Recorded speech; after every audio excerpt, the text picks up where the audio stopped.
Hello, welcome to Anime Territory Spooky Edition. This is our Halloween special covering Hellsing Ultimate.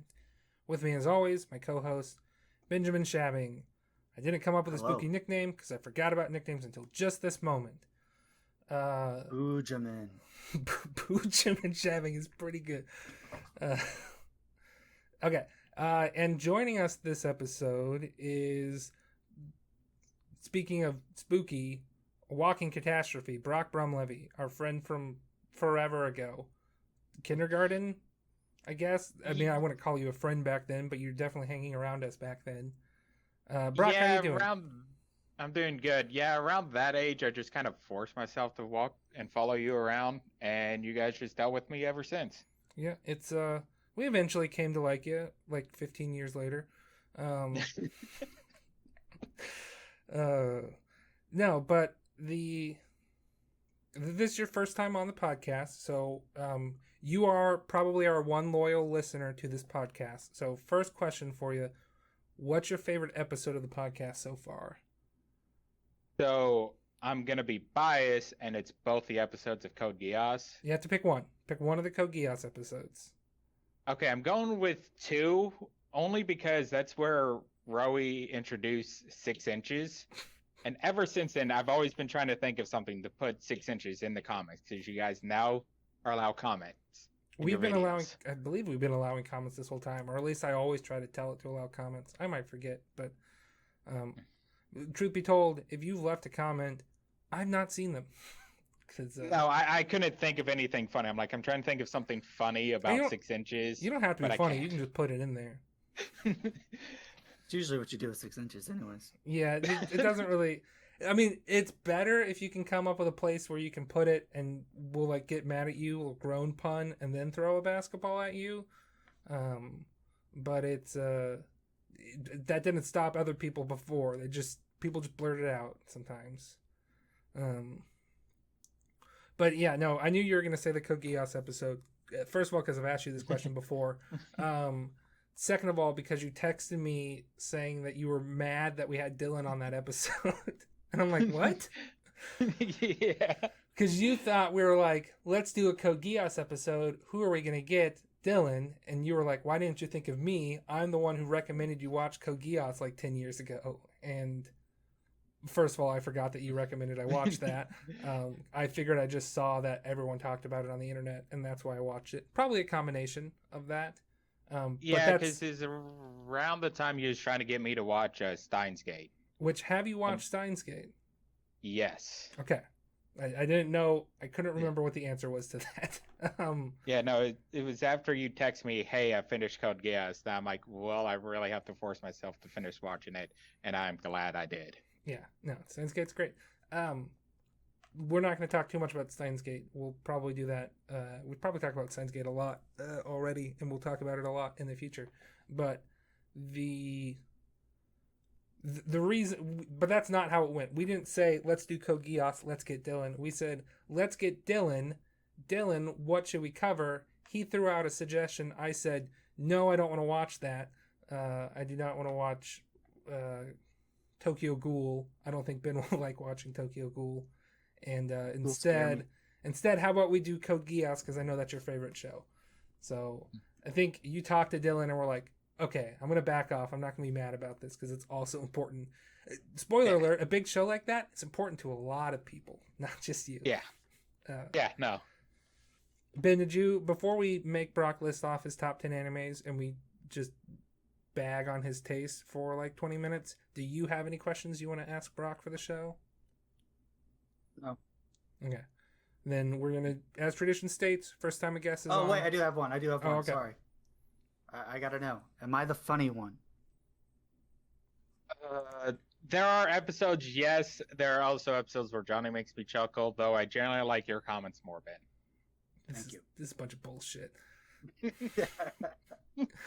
My mom listened to like 2 minutes of the first episode and said Ben was funny when he was treating it like a real show, and that Ben's taking that as he thinks my mom thinks he's the funny one. She didn't listen to the show. She just chuckled at the thought that we treated it like a real show. It's like, it is a real show, Mom. This is my life. Quit belittling my accomplishments. That was my only question. Whatever. Okay, so Brock. Hey, we talked like half an hour about Brock's top 10 anime, or like 45 minutes about it. So we cut that out of this part of the podcast. So we're going to throw it in at the very end so that if you're still interested, you can go ahead and listen to it. Some of the summaries are World God Only Knows, Drifters, One Piece, Bleach. I think his favorite is Code Geass. He's got the Full Metal Alchemist show in there as one entry. Dragon Ball is up there. Sankarea, Undying Love. I'm getting these all out of order, but that is the ones that I remember. I know I just listened to it editing this podcast, but I didn't bother to write them down. Okay, so main topic today, we're talking about Hellsing. Or Hellsing Ultimate, I should say. I have not seen the original Hellsing.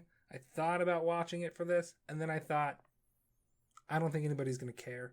I think everybody definitively says that Hellsing Ultimate is both the better adaptation and the better show than Hellsing. Brock, what is your experience with Hellsing and Hellsing Ultimate? Have you seen the original Hellsing? I have, though. Ultimate is definitely a lot better. The funny thing about this is there's an abridged series about this made by Team 4-Star. Same people do the Dragon Ball. Yep. And I watched the first episode of it before I've ever watched the first episode of this anime. Okay. So many things I was expecting to be different. I'm like, where's all the jokes? Oh yeah, no, I'm just an idiot. Where's all the jokes? Why did he just say police girl instead of big tittied police girl? What's going on? The actual facts. This is true to you too, right, Ben? You watched you've watched, I think, the first episode of Hellsing Abridged. I'm pretty sure I watched the first 2 or 3 episodes of the Abridged just because you guys were watching it. Yeah, before we put it on in my parents' basement or something. Yeah. But this is the first time I watched Hellsing Ultimate, and I've never seen the first Hellsing, obviously. This is my second time watching Ultimate. Maybe I've seen it 3 times. I think this is only my second viewing, though. My general thoughts, because we're in general impressions right now. I think I liked it better the first time I saw it, but I think that's because some of the CGI doesn't hold up as well, which I can look past because that's a limitation of the tools, not of the storyteller. So. I thought they did well with the CGI, like for the era that it was, and they kept most of it in darkness. But then you like compare it to some of the new ones that come out today, and I'm like, I actually prefer Ultimate. Well, I mean, like when you compare Hellsing Ultimate to like Berserk 2016, like yeah. Okay, yeah, no, during that era, oh yeah, no, there's a big difference. Yeah, I wasn't really paying attention for the CGI. So I don't think I really noticed it. I tried not to draw your attention to it purposely. Yeah, which is why I think they put it mostly in darkness, because I think they realized, oh, this actually looks bad. But then with them, it's really the blood effects. And there's a scene I'll talk about later. But the blood effects, I think, are the parts where it's most obvious, like when the blood is moving around in the first episode. I also thought there would be a little bit more choreography to it, but it was a lot more. Or I guess I should say a lot less like choreography to the fights than I thought. It's more stylized and less like fluid motions of, we're going to show you these 2 people duking it out. But that's just kind of because Alucard doesn't really fight like that. He just kind of takes hits and then shoots guns. Like there's not a lot to that to really animate. But then like it's the same with like. I was going to say it's the same with all the other vampires in the show. They just take the hit and think they can keep going. Yeah. And like they'll do like the Valentine brothers. This is going like into like the second episode a little bit, but like Luke Valentine, his whole like attack or even like Walter's attacks are just like, we're going to show some lines of like some little lines, or we're not going to see him actually like moving these things around. We're just going to see that, there's this little blue line and now this guy's face is cut off, or now this guy is surrounded and trapped in wires. Like it doesn't really show that, and I think that's fine because that's more of a stylized, and it's more into like the powerful stances as opposed to the motions between those stances.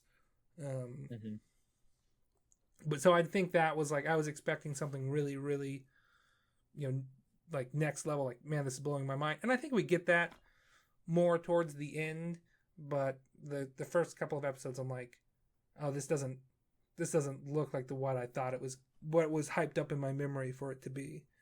Which, again, artistic choice. It's not like a do or die of it.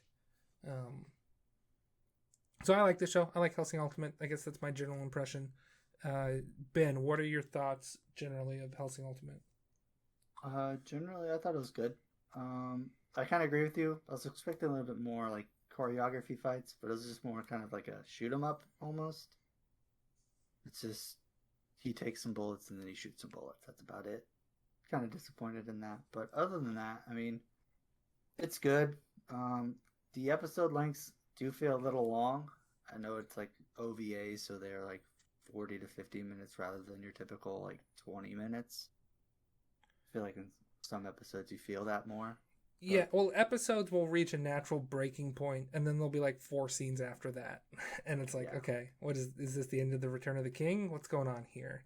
It didn't help that we like binged it kind of.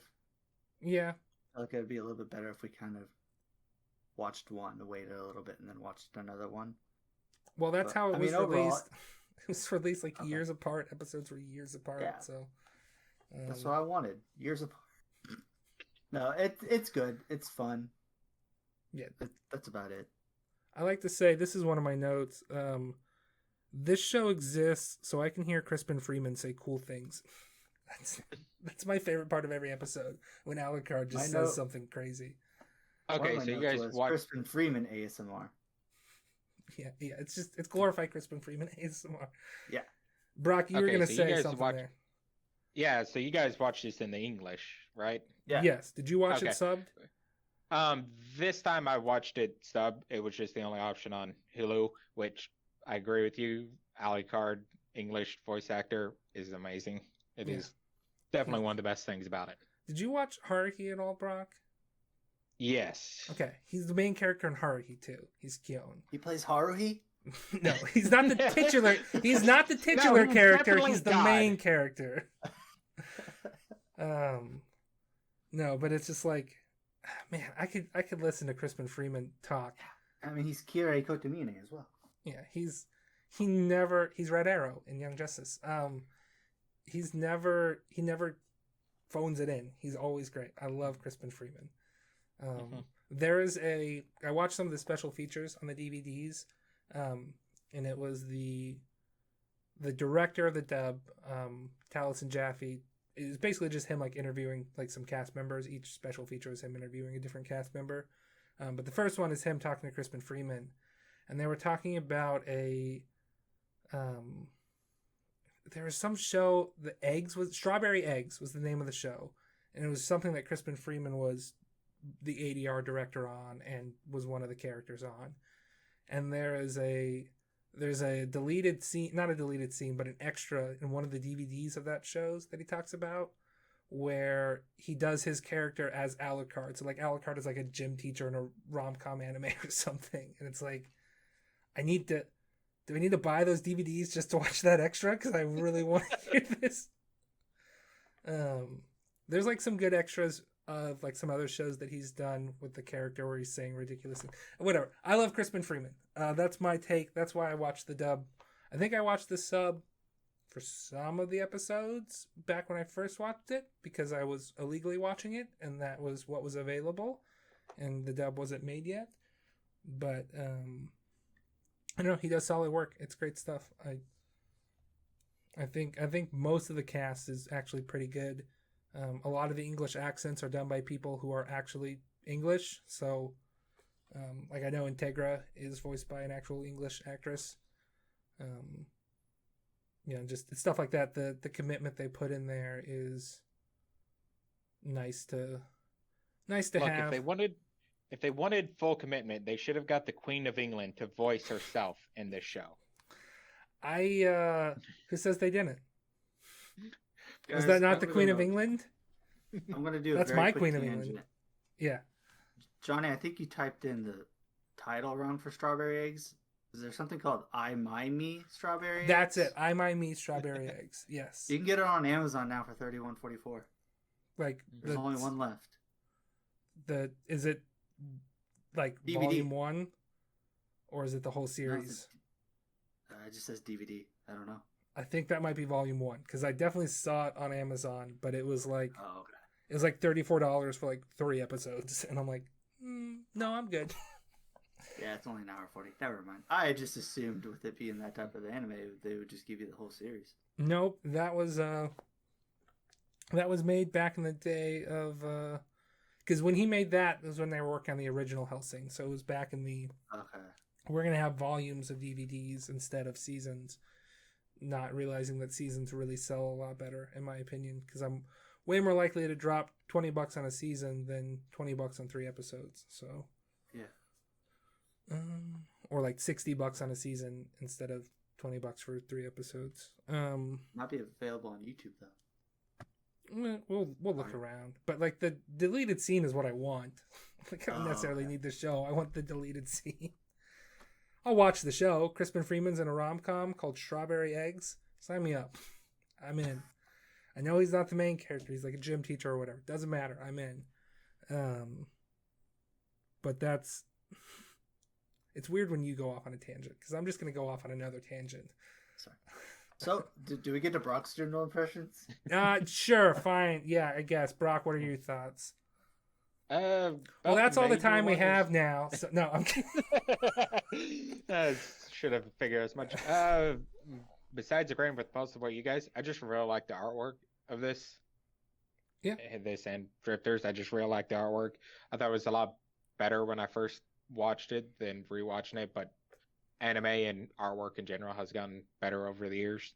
Yeah, you're not in the same place you were back then. Things you've gotten used to other things, but this holds up fairly well in artwork wise. But yeah, it's definitely stylistic. Sorry, I interrupted you again. Any other thoughts you had before we kind of start going through a synopsis of these? No, not that you guys didn't already hit, so we can continue. All right, Ben, what happens in episode 1? Episode 1. We start with, I think, what's her name? Integra as a kid. Her dad just died and her uncle's trying to kill her. Yep. And like we get like her dad says, there's a weapon in the basement that you use. You can take power.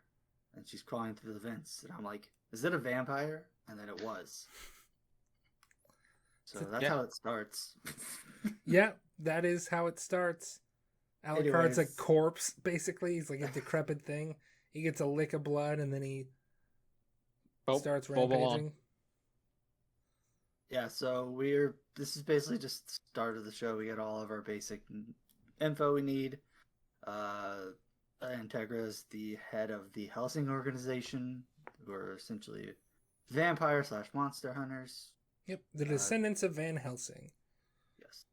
Which I we think get they say that. we get little hints at the original like Dracula, like, yeah, this story happened and now this is a new Dracula story. So But yeah, I think they say they are the monsters who kill the other monsters.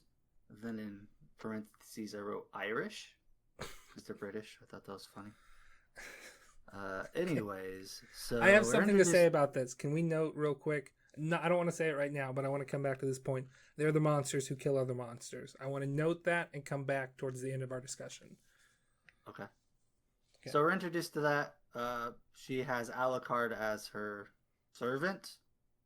Mm-hmm. She's Sure. Alucard's master. And there are vampires in Cheddars. And Alucard has to fight them. Yep.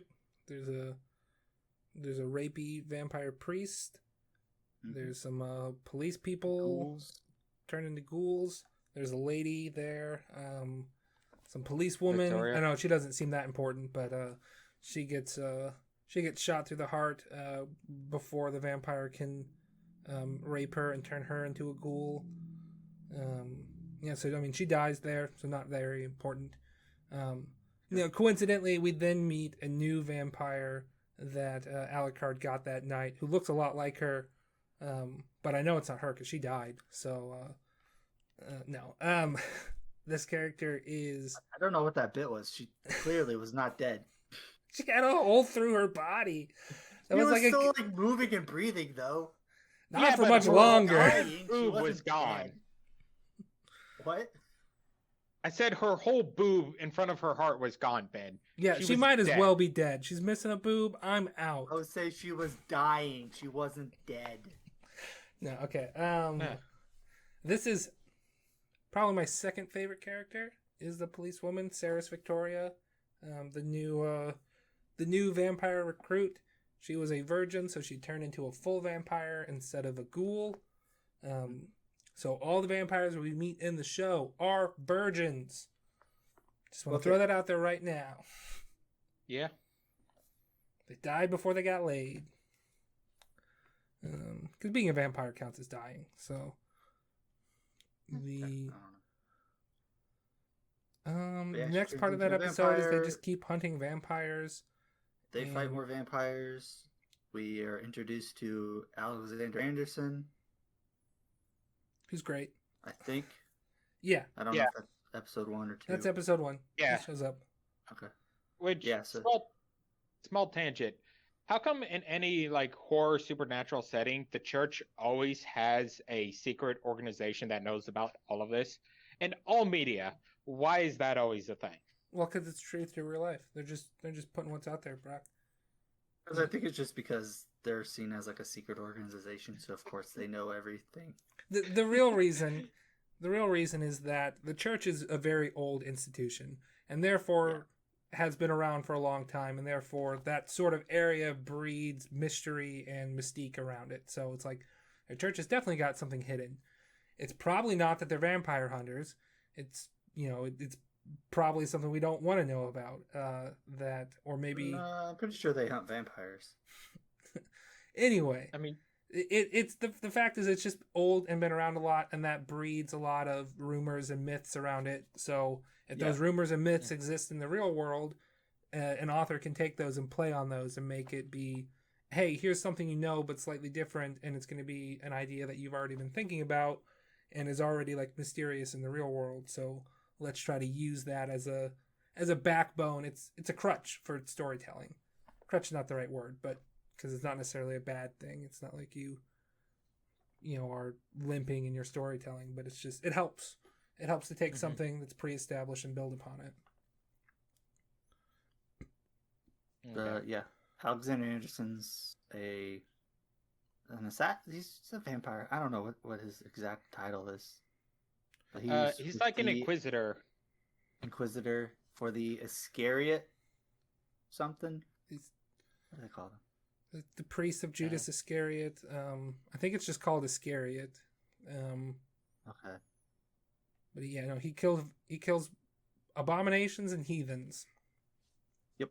Which a heathen is anyone who's not Catholic, I think, according to him. Like the Hellsing organization. Everyone's a heathen. Everyone in Britain is a heathen. He's like, he wants to kill Protestants and stuff like that. Protestant whores. But yeah, that's basically the first episode. We're just kind of introduced to the world and some of the people. And then episode 2 is when the Valentine brothers attack. Wait. Before we move on to episode 2. Okay. Anderson versus Alucard. Anderson cuts off Alucard's head. He's like, I did it. Fucking did it. Alucard's just sitting there, dead as a doornail. Saris is there, and Alucard somehow, even though he's quote-unquote dead, tempts her to drink his blood and fulfill her vampire transformation and become a solo creature of the night. She doesn't. She refuses to drink, and then Integra shows up and is like nearly dies. Nearly dies, and it's like, where's Alucard? And it's like, I killed him. I chopped off his head. A great moment. Integra goes, okay, that's step 1. What about the next 12 steps? Is that it? You're gonna have to take more to kill him than cut off his head. He's he's the vampire. I wrote this down as a note too. Alucard just breaks all the rules, like all the rules of vampires. He's powerful enough to just be like, Yeah, I'm gonna break them. yeah. Walks like around in the walking out of the daytime sunlight. sometimes, and you'll get, anything that would kill a normal vampire is just like something he shrugs off. So, I want to put a pin in that too, and that's going to come up along with that, where the monsters who hunt other monsters later on. Something I want to talk about. So, Another thing I want to mention is, did you guys know that Alucard is Dracula backwards? yeah. Wait, no, totally not. What are you talking about? I was legitimately watching this show, and at the end of that episode, I'm like, oh wait, Alucard is Dracula backwards. I thought you knew Totally that. forgot. I really thought you knew that. It totally left my mind. It's like, why is he called Alucard when he should probably just be Dracula? Oh wait, duh, I mean, I'm an idiot. That's something that like 14-year-old me wouldn't put together, because it sounds like a real name. Well, it sounds like a real name. It has, it doesn't sound ridiculous as a name, or as ridiculous as an anime name or whatever. But I feel like it should have been obvious. I just don't know how you went this long without knowing that, because there's I two don't know. prominent It slipped my mind. Alucards. There's the Hellsing Well, I mean, it's not Alucard. like at this point he saw the name spelled. You guys watched it in English, I mean, I so guess you never. Well, I've heard of that before. I knew of the like Alucard Dracula thing. I don't know, for some reason while watching the show, I'm just like, It didn't click. it didn't click with me. I mean, it was our friend Brandon who mentioned it to me my first time. I'm like, Yeah, but the first time you watched Hellsing, you were like 12. Like, it's fair something enough. a 12-year-old, it's going to blow a 12-year-old's mind, but you're 27, Ben. Like, it's time to... You're talking to the guy who had Steven Universe spoiled to him twice. It's true. I forgot that we spoiled Steven forget. Universe, the big Steven Universe reveal. We spoiled that for you. And then we were talking about it like months later. Said it again, me remembering that you had it spoiled for you, and you forgetting and being spoiled the second time. Yeah, I forget All right. things, alright? all right, this is just proof. You can put spoilers in the comments, and Ben's not going to remember. Ben's not Yeah, going to 'cause I'm not going to read the comments. Because there are no comments. I think there's one that's trying to get some like spam account that's trying to get us to buy views or something. I don't know. He's my best friend now. No. I stopped you. Episode 2, Valentine Brothers attack Hellsing, kill a bunch of people. Walter and Saris take out. They almost take out Jean Valentine, but the council or whatever that was meeting are the ones that finish off most of the job, because he gets through the crucible to them, and they all are ready for him and kill him. Mhm. Or technically he gets killed by a mysterious blue flame that was like a suicide option built into him or something by his creators. Gives them the hint Millennium as who his employers are. Meanwhile, Luke goes to the basement, finds Alucard sitting in a chair. Alucard gets the shit kicked out of him for a while, and he's like, okay, yeah, this is good. And then he proceeds to like cut off his arm and cut off his leg. And it's like, why aren't you regenerating? Legs. Summon forth your minions. Fight me like a real vampire. And then Luke says one of the better lines is, let's see. You're just a dog for the Hellsing organization. And then Alucard with the Hound of Baskerville, which we learn later is the Hound of Baskerville, like coming out of his arm, is like, if I'm a dog, then you're dog food, and eats him. And it's, and now you're just going to be dog shit. I don't know if that comes up later or not, but I think he at one point says dog shit as well. So it's, Yeah, I think you're right. again, peak of the episode, because Crispin Freeman got to say something cool. Oh, I thought the highlight of the whole thing was when after Tegra was talking with Walter about what Millennium could mean, and there's a Star Wars reference in It's it. the name of Han Oh, Solo's okay. ship. Yeah, because That's pretty good.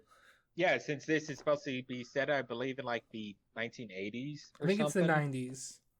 But yeah. 90s, which is right after Star Wars all came, and they talk about a Star Wars club in like California Yeah. about some ship in a movie. I'm like, hey, I know this. Yes, Star Wars. That See, thing that apparently the everybody Hellsing knows. organization hasn't watched Star Wars. Well, I don't see any TVs in Alucard's room. He might not have seen it. Wait, I thought he had a plasma screen TV down there. That was Hellsing abridged. Give me some HBO in this shit. I mean, it was just great that he was watching Adventure Time during it. That's right. I forgot it, that was what he's watching. I need to watch Hellsing abridged again. They never finished it, but it's great. It's we get the cool shields that say "Voodoo people murder people." Those are fun with all like the army of ghouls. It's cool that they armed the ghouls. It's like, all right, zombies. Here's some machine guns And armor. and some shields. Let's go storm this mansion in Britain. Let's pile out of the bus. That armor couldn't do anything against a pair of wires. Man, wires. Some strong stuff, man. Steel wire. It's one of my notes. Walter is cool. I don't know if this is in this episode or the next episode, but Walter has a fun line that is, curmudgeonism is a traditional pleasure for English gentlemen.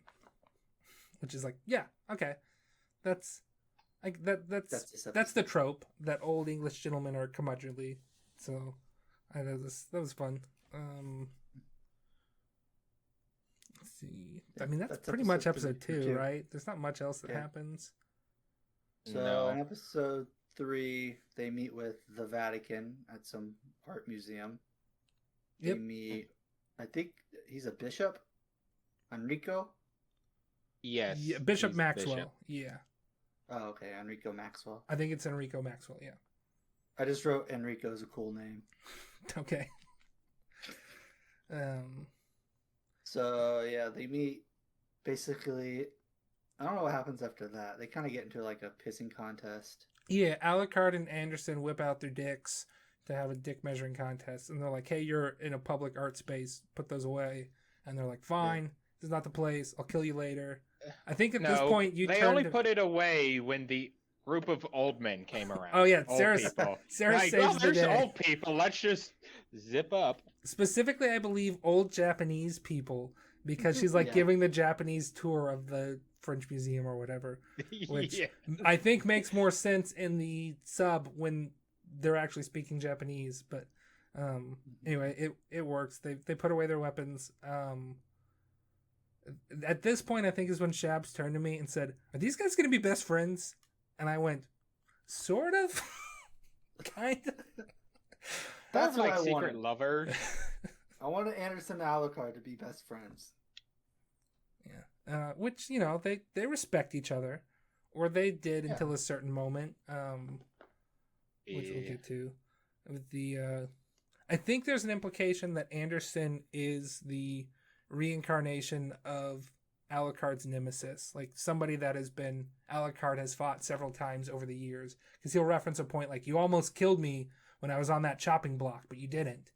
And it's like, Anderson wasn't alive back then, but I think his spirit, he's like the reincarnation. Like, he's the next generation of Alucard. He might not be the actual like soul, but it's like somebody needs to fill the slot of my nemesis. And they're always similar people, so you're to me, you're the same person as that guy from hundreds of years ago or whatever. I don't know. I like that bit, that there's just a nemesis that he has, that he's constantly contending with. Something that I think they do in the what we did in the Shadows show. There's a guy who keeps being one of the main vampires' nemesis over the years, that his wife always falls in love with, and then he kills him without the wife knowing that it was him who's killing him each time. Oh, okay. You should watch What We Do in the Shadows. It's great. Ben, did you watch that with me? Yeah. Okay. Anyway, whatever. I don't really remember what happens after that in episode 3. Do Stuff they? happens, and then they mention that the Millennium is a Nazi subsect that are in South America right now. Okay. Yeah. Do they? But still, before this They is get the where they wild get the keys. mercenaries. Yeah. Yes. Okay. Yeah. And it was at this point while Oh, watching Pip, the leader of the mercenaries, in the Japanese dub has the same voice actor as Sanji from One Piece. But Johnny, more for you, he's the same voice actor for Leoman from Digimon. Okay. Leomon. I Yeah. watched. I'm fairly sure I watched Digimon dubbed. I can't. I gotta be I watched honest. the Digimon dub. Come on, I was a kid. Yeah. What's But what's the name of the voice actor? I'll look him up real quick here. Oh, it's H something. Not important. It's gonna waste too much time. Yeah. Okay, yeah, so they got Leomon. Leomon shows up is the okay. So in the dub, he's the same guy who voices Sasuke, and a bunch of other characters. He's Simone in Gurren Lagann. Is it Lowenthal? Yeah, it's Yuri Lowenthal. So Yeah. He's in Ruby. Yeah. He's Spider-Man, isn't he? In the game, I think so. I think he is Spider-Man in the big Spider-Man game. PS4. Yeah. I mean, he's an Ergo Proxy. He's Daedalus in Ergo Proxy. Because people know who that is. He's the doctor. I'm out. You win. He's the doctor who likes Riel and it's like the sniveling doctor. Yeah, I know. Yeah. I'm just saying you win in the naming Yuri Lowenthal credits. Okay, I will always beat you in animated voice actor credits. Okay, so yeah, they get them. They're like, instead of fighting people, we're gonna be fighting monsters. And they're like, really? He's like, yeah, they'll pay us. We'll do it. There's like I don't know. Pip sort of likes Saris because who doesn't like Saris? Yeah. Saris is kind of disgusted by Pip because he's disgusting. He's got a charm to him, but he's a scoundrel. They go to South America. This is something again we talked about earlier, building on tropes in the real world. It was widely believed, and Ben, you're the history person. A lot of the Nazi Party actually fled to South America, didn't they? Yeah. Yes. It's like rumored that it was rumored that Hitler was still alive down there. He faked his death and moved to South America. A lot of Nazis, or at least the rumor was that a lot of the Nazis that escaped moved to Argentina. Okay. So it's kind of building on that known thing that, hey, they've been festering in South America for a while. So they send Alucard and Pip down there. And I think Saris is there too, because she's in the coffin for the whole plane ride. Yeah, Hellsing lost all their money in that attack, so she had to go in storage.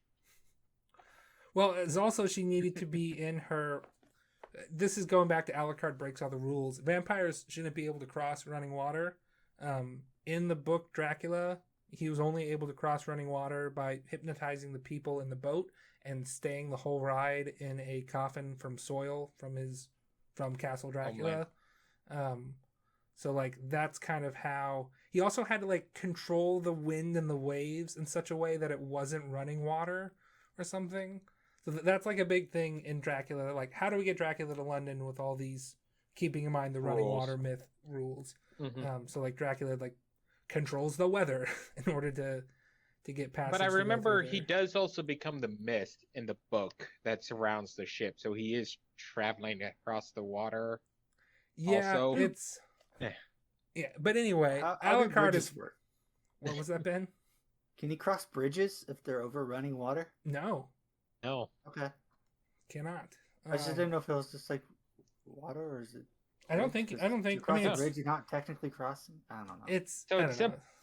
It's simple. Bullshit, If you want to save your house from a vampire attack, make a moat around your house. Fill it with water. They can't cross Well, it's got to be running water though. If it's a moat, it might get stagnant, and they can cross that. Put a hose around your house. Yeah, Always have it running. yeah, big hose. You can, but anyway, so Alucard is like, I believe like it's, or at least I've always thought of it as he is taking damage every time he breaks the rules. He just has such a high tolerance for how much damage he can take that he does not care. So anytime he's in sunlight, he's being hurt. Anytime he's crossing running water, he's being hurt. But Saris is not strong enough to cross running water, or an ocean or whatnot, as Alucard is. So she has to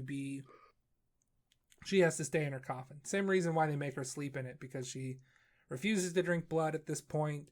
So she's not powerful enough. She needs whatever little bit she can get. So resting in soil from her homeland, being in the coffin when she is flying over it. I've always taken it as Alucard can break the rules, Saris can't. Not yet, at least.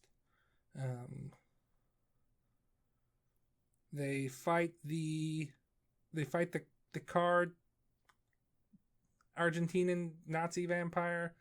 Yeah. Alucard eats him, I believe, again. Not like the dog way of eating him, but just like actually starts drinking his blood as he's on fire. Yeah. He kills a bunch of regular humans. He tests Integra. I think a key scene here is he tests Integra's resolve. He's like, what do I do? There are real people here that the vampires are using. And Integra goes off. It's like, do not question my resolve. You have your standing orders. Seek and destroy. Destroy all who get in your way. They are enemies. So it's like, okay, this show is ready to kill real people, not just monsters. So, which Alucard was always ready, but I think he gets his jimmies rustled whenever he can push Integra to do bigger and bigger atrocities. So, but it's, I don't know. Now, at the very end of this episode, because we're kind of coming to it, is this when the Major does his big old speech, or is that the beginning of this next episode? I think it's beginning of episode 2 when he does his, or is it episode 3 when he does his speech? The speech about how he loves war. I want to say that's episode 4. I think that's the next episode. Like at the beginning of the next one? That's what I because 5 is really when the war, quote unquote, starts. Yeah. Because 4 is like, let's get Alucard out of the picture so we can get a foothold on London here. So like, So I think 4 he ends with the speech, and then 5 just goes right into. I don't know. I know it was around 5, but this speech, because either way we're near it, is I think what made me fall in love with the Major, at least as a villain. Because the guy's just a Nazi who loves war, and so there's no reason not to hate the dude. But it just turned him into one of my probably top 10 favorite anime villains. He's pretty great. So he's good, but it's just that speech in general. I'm just like, oh my god, we get it. You love war. It's definitely. Oh my god, it's like a 10-minute speech about him loving war. I know, that's why I loved it. It's definitely in episode 3 or 4, because in the special features of the first disc, like the first, the DVD or the Blu-ray collection for this is really weird because there's 2 discs that say Hellsing episodes 1 through 4.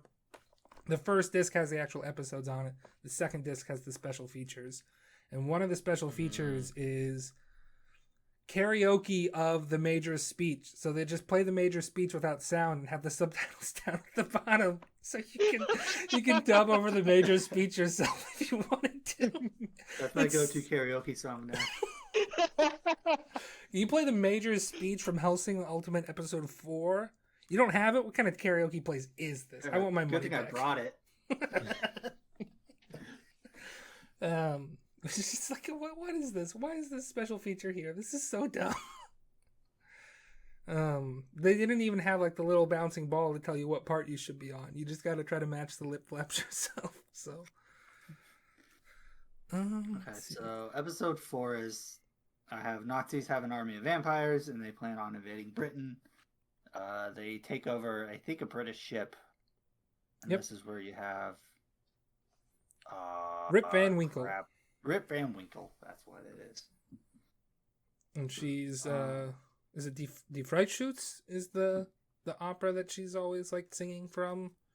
Yeah, I think so.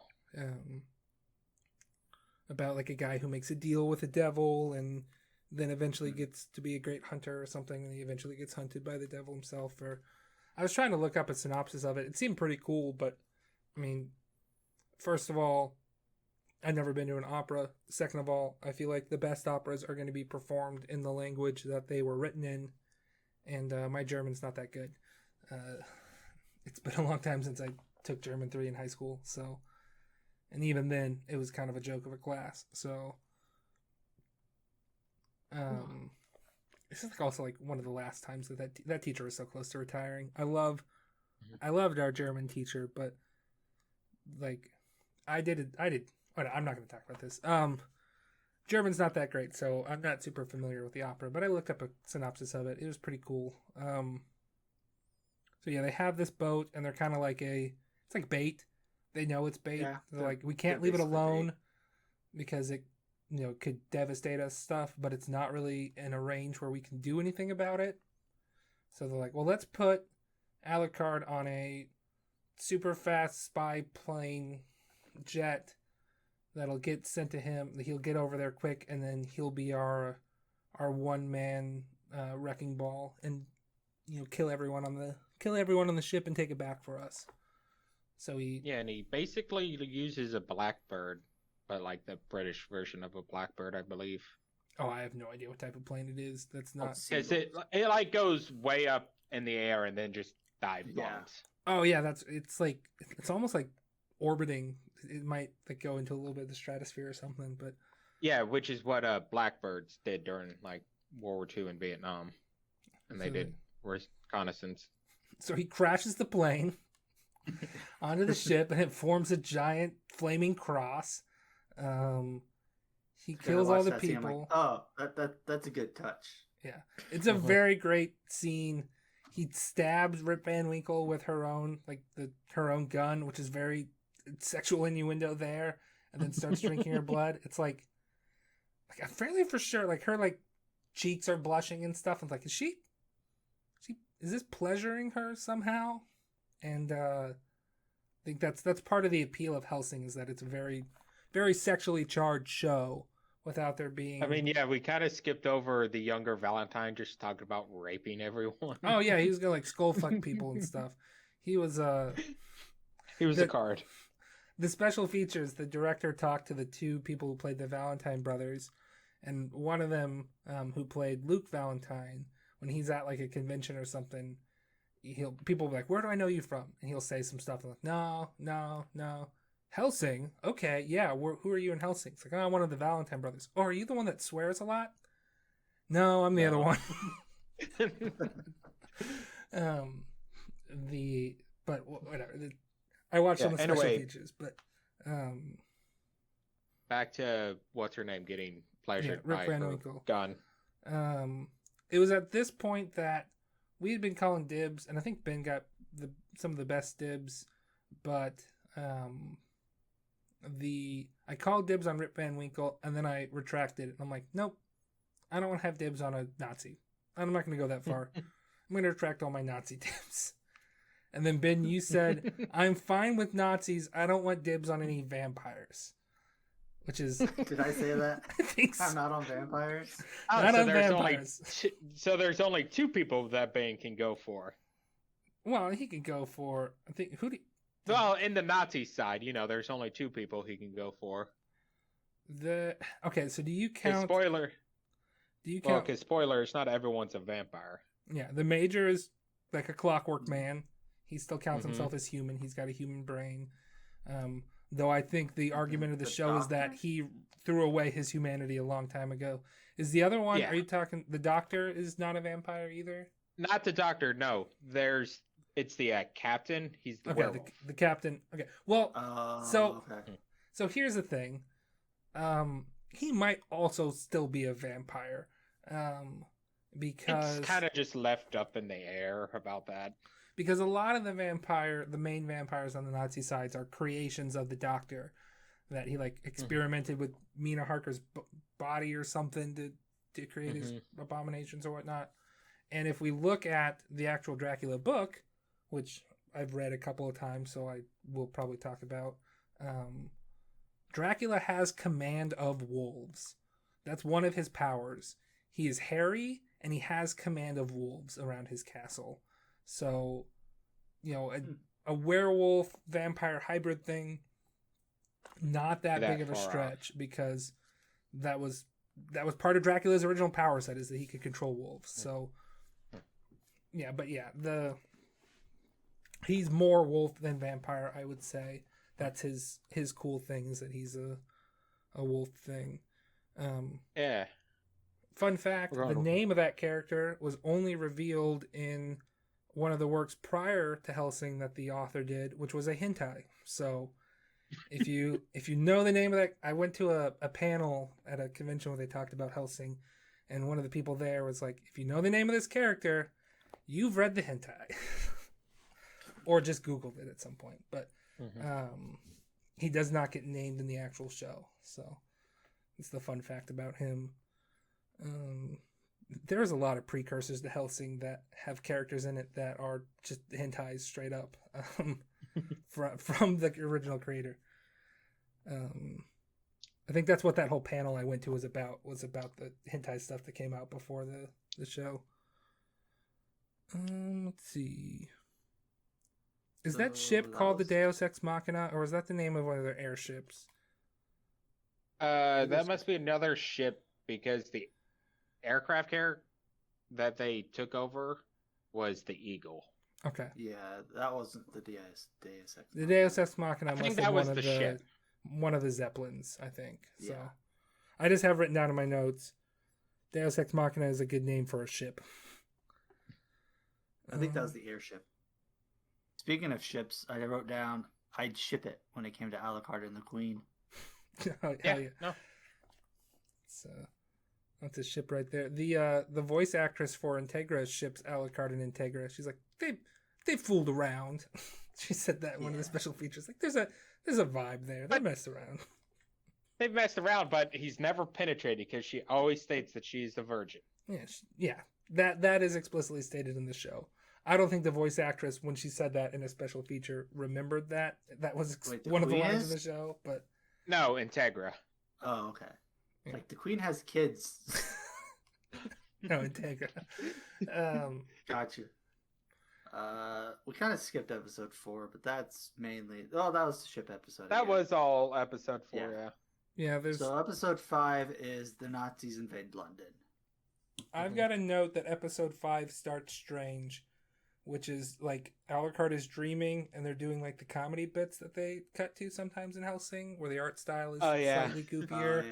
And he's like talking to the soul of his guns and like one guy is clearly supposed to be a ripoff of Bruce Willis. You're in the Willis zone now. I think it's Liam O'Brien voicing him, but it's just like they keep referencing Bruce Willis movies. And then somebody else shows up and kills that guy, and it's just like, and Alucard is like, this is strange, but I will learn more. And it's like, okay, this is the one time we get to see Alucard. This episode is him having some weird dream because we're like, the whole point of this episode and the next is that the people are fucking shit up while Alucard's out of town. Yeah, no one can stop the Nazis, pretty much. What else? Yeah, they attack London. I don't know what else happens. The episode. Yeah, the only other major thing was Integra. This is the episode where she gets saved by Alexander and his crew. And the crew's like, hey, father, why are we doing this? And he's like, the only people who are able to kill heretics is us. So we're going to keep her alive so we can kill her later. Yeah, whatever. So we get a little bit more with Penwood this episode, don't we? This is where we get to see the measure of the man that Penwood is, and where he's like, I will man this station. I can probably do all the stuff myself. I will be the last man to man this station. This is where I wrote down that Alucard would respect Penwood. Fully. So I'm going to go ahead and start bringing up those points that I told you to note earlier. I'm going to start bringing this into the conversation here, because at this point, or like a couple episodes down, when Alucard shows back up and he's fighting Anderson and he's fighting other people, he's like, you can't. When Anderson makes the turn into being a monster, he's like, no, you've gone past. You can't win now, because only a man can kill a monster. But earlier in the show, they insinuated that only monsters kill other, like, you need a bigger monster to kill a monster. But So- Alucard insinuates that he, I don't think it's that humans can kill monsters. It's that Alucard himself wants to only be killed by a human.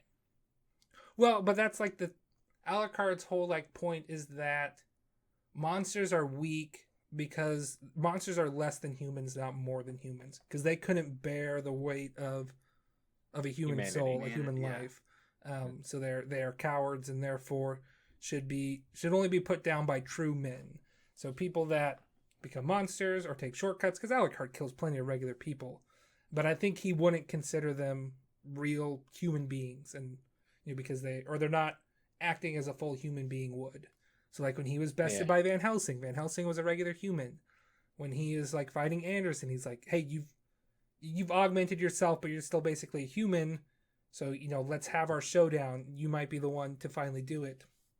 And then he like is disappointed in Anderson when he becomes a monster, because he's like, I have to be struck down by a human.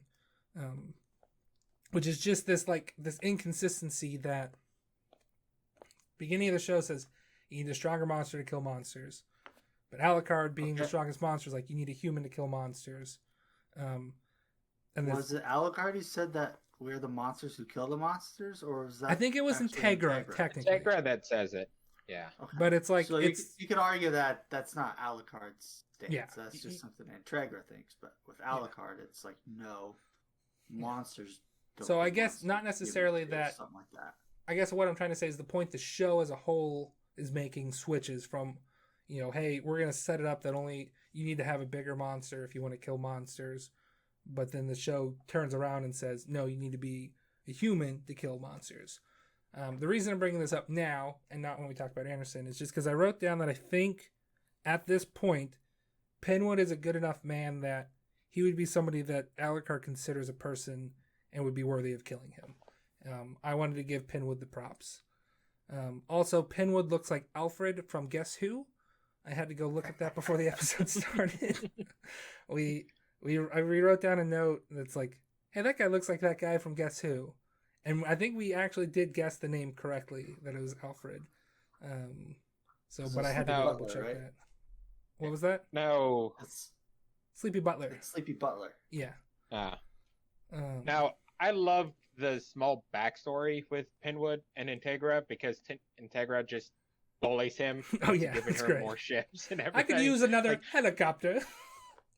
My dad said you could do anything for me. Is this right? Well, so I need ships.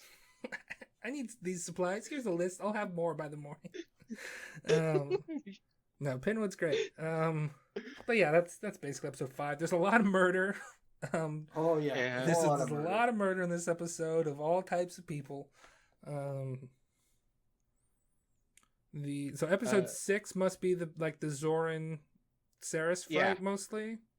And something I did remember that we briefly forgot. We do temporarily. Walter is with Integra, but then he has to leave to stop the werewolf captain.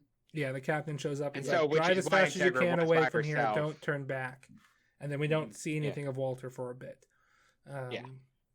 He will come back later. Which spoilers, he turns evil.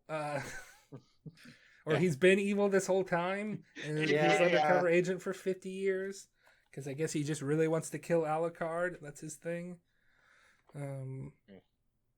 The episode 6, we start, I believe, with Maxwell crusading Britain. Yeah, starting the crusade. The 13th 13th crusade. The 9th crusade. Okay, That was the 9th. Yeah, no, it's section 13 is like the Iscariot organization. So that's Maxwell's just like, all right, this is our time. Britain's in shambles. Let's retake the mother or the land or whatever. It's not the I mother. thought he was just like, let's just kill everyone. They're in shambles. Because they talk about America also being attacked, which we don't get to see. And he's like, oh, they'll deal with that, but afterwards we'll just take over America. I feel that was more like America's distracted right now. America's distracted because a vampire killed the president or something. It's not like a full-on invasion like it is in London, but they had some vampire operatives that were like, okay, America's too distracted to come help Britain, so because they're dealing with their whole thing, the assassination or whatnot. But there's not a full on invasion going on there. So we've got 1,000 Nazi vampires. We've got like 2,600 or something, or 3,000 priests of various orders that look very Ku Klux Klan-y. Yeah, poor design choice for the Crusade outfits. It's probably based on an actual like church thing that the Ku Klux Klan then co-opted, if I had to guess. But it's like, you know what you're doing. Like, yes, now we know these are bad guys. The church is a bad guy? What? I'm surprised I didn't write that down. Go ahead. I just said I did write down. I think we found ourselves as Crusade. Brock, you know what that's a reference to? What he's doing? I'm pretty sure, but it's kind of blanking on me at the moment. It's a reference to the Transformers 4 trailer. Yeah. Where Mark Wahlberg goes, I think we got ourselves a Transformer. I think we got ourselves a Crusade. I was going to say, from the abridged of this, the biggest group that joins Maxwell is actual Ku Klux Klan members. The leader has this heavy accent. It's like, oh, I just heard we're going to be killing some Nazi vampire and we and the boys came on a rolling. God. Of course, the abridged took it that far.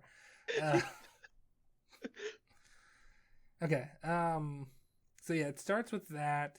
I think a lot of the episode is like a contingent with Zoran are trying to take the Hellsing Manor, which is outside of London proper. That's this main episode. Yeah.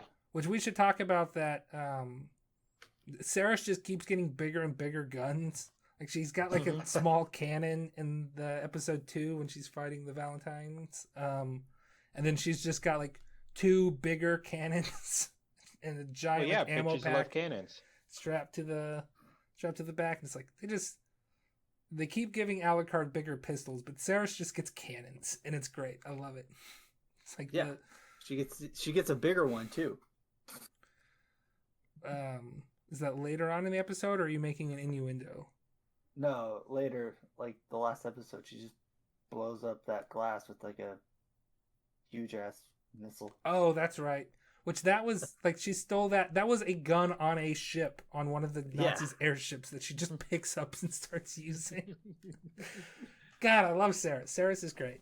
But the vampires are storming the compound. The wild geese have like laid a bunch of traps, and they're using their brains to fight the vampires because if the vampires get in close, they're fucked because they're superhuman. No, they're just regular human. No, the vampires are superhuman. Okay. Oh. Yeah. Gotcha. So they have like minds, and they're just like wearing them down with all these traps and stuff. Doesn't exactly work. The vampires are able to get into the building. Well, I mean, it does work until the captain of the Nazis uses her powers, distracts them long enough for the vampires to get right into the building. Yeah, she's got like illusion powers, and then everyone like starts freaking out that they think there's a giant Nazi out there. Saris uses her third eye, which was talked about briefly in episode 1, where Alucard was like telling her to aim with her third eye to see that it's an illusion, but it's too late. They've infiltrated the mansion at this point. Pretty much not all the wild geese, but a lot of the wild geese die. At this point, yeah. Pip steals a kiss, and before he dies, he tells Saris to drink his blood. Saris drinks his blood, and then they learn that, there's like a monologue by the Major that there's a great difference between blood taken and blood offered. Saris, who's not... that's part of 7, Johnny. But 6 just goes right into 7, so, I mean... Yeah. We're going right into it. I get a little fuzzy on when episodes end and other episodes pick up in these discussions. This is at this point like just action after action. And I was going to ask you guys, do you think Sarah had this power up because she is a vampire from Alucard, or that it is the blood given, not taken? Okay. Before I answer your question, sorry, go ahead, Ben. I was under the impression that it was Pip giving her the powers. Okay. Yeah. My before I answer this question, I just want to draw to the fact that I think you pronounce Saris as Sarah, and I think you Yeah. pronounce Alucard as Alucard or something. Like you said Alucard really weird too. Alucard or I don't know, whatever. I couldn't let you live that down. I had to point it out. I was gonna let it go. That's the difference between you and me. The I think Saris is made of stronger stock inherently because she comes from Alucard, but I think that she gets a giant power up from the blood given and not the blood taken. So the fact that he is like a part of her personality and like there to help her is all from because it was blood given. But I think like she's got a stronger base stock of vampire than the general vampire Nazis that they're fighting. Because like all the vampire Nazis that they fought are basically just there to get blown away by the main characters. But they've been vampires for longer than Saris has, and they've definitely drank in more blood than Saris has, which is a way for vampires to power up. But Saris at a base level, not having drank blood, other than like a little sip from Integra in an earlier episode, is able to pretty much be maybe a little bit lesser, but on par with the the special vampires from the doctor there. So she's made from stronger stock as inherently, but she does get a big power boost from the blood given, and not just a power boost, but like a better array. It's not like a raw power boost; it's a more useful power because he is another consciousness to help her with things. So, but yeah, I mean, she defeats Zoran. She loses her arm at one point, and she gets this cool like black flame blood arm thing that she can use to fly now. So she flies. Well, we're gonna just skip over the scene where she takes the captain's head and just runs it along the wall to kill her. I mean, I didn't remember that scene happened, but that was cool now that I think about it. And it's just she kills it was right after the blood arm comes out. She just grabs and just runs her down the hallway and decimates her. Oh, I guess we should note that Zoran is using her powers to like peer into her mind to show her illusions of traumas in the past, and we get more of Saris's backstory. Like she watched from a closet as her parents were murdered, and then her mom's dead body was raped, and then she like came out of the closet and killed the people. Like I don't know if she killed both of them, but she definitely stabbed one of them with like a shard of glass or something. She stabbed one of them, and then the other guy. The guy who was, I think. Yeah, the guy who was raping her mom's corpse, she stabbed in the eye, and the other guy shot her in like the stomach. Yeah, but then she was like, we also see like, okay, so she kind of led a rough life after that too. She was kind of a troublemaker in like the orphanage or whatever, which is just like, okay, we get to see more of Saris other than she was a police woman before. Like, I just feel like I would be remiss to skip over that scene because that seemed important. She flies off to London to go get Integra. Is at this point Alucard shows up? Yeah, at the beginning of 8, because that's the end of 7. At the beginning of 8, he shows back up and releases his army. Okay, so we get to see his ultimate form, which is a bunch of CGI goop. Yep. But then we get the amazing scene with Alucard, Anderson, and the captain all kind of like having a 3-way Mexican standoff stare down. Yep. And they're like, okay, now let's go have our armies fight each other. Alucard starts speaking in like an accent, a Transylvanian accent, and he's all sexy like when he releases his last restriction because he's what he looked like when he was Dracula. But that doesn't last for very long, which is kind of a shame. But he goes back to his classic. Hot. Yeah, Dracula is hot. I mean, like he goes back to his classic look pretty quick though. But he's got like 1 million lives, his own soldiers that he ate and devoured, and it's like these are all the people that Alucard has consumed over the years, and now he's going to use them to fight off the army of vampires and Catholics. Yeah, this is where Alexander and Maxwell realize, oh, this is Dracula, Vlad the Impaler. They like recognize some of the soldiers, or like, Yeah. and then they realize, oh, he consumed his own people to get this power. Yeah, This guy's a monster. he didn't just kill his enemies; he killed his own people, which is great. I'm kind of getting fuzzy on the details. This is where we have Alucard fights Alexander Anderson, while This is where they begin. Saris and Integra fight Integra moves forward, but Saris fights the werewolf. Does Saris fight the werewolf at the same time that? That's the next. No. That's the next episode. No, that's in 10. He just fights Alexander human. He turns into the monster angel, and like we mentioned before, this is where Alucard kind of starts trying again. Because I noticed at the beginning of this fight, he kind of let Alexander cut him up a whole bunch. Which is his typical fashion. But at this point, when he releases all these people, he doesn't have multiple lives. Like, this is his final. Yeah, but he can life. regenerate still. Like, it's not a. It's not his. He has regenerating powers other than the fact that the other lives are taking the hits. He can regenerate just base form too. Yeah. Yeah. But so then once I think as long Alexander as they turns don't- into a monster. Yeah, as long as they don't hit his heart, I think he's able to regenerate. But he is definitely more vulnerable now than ever before. He's like, now is your time. I am alone for once every 100 years or whatever. I am standing alone. Now is your chance, man. Hero, come and slay the monster, which is great. I mean, it's just it's just Crispin Freeman hamming it up. I love it. I know I keep saying that, and Brock watched the sub, but I don't care. Oh no, I've watched the first 2 times it in English dub. I definitely know exactly what you're talking about. It is amazing. Then Anderson pulls out a holy relic at one point when he's like, okay, I'm still losing. And Anderson gets a moment to be cool too. He's like, I would have, if it meant that I could bring God's will to earth, I would gladly have been born a storm. So I will take this step and lose my humanity in order to do God's work on earth.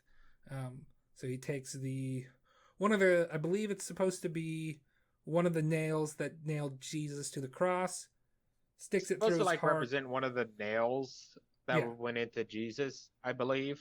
That's literally what I just said. I think that's the story behind it.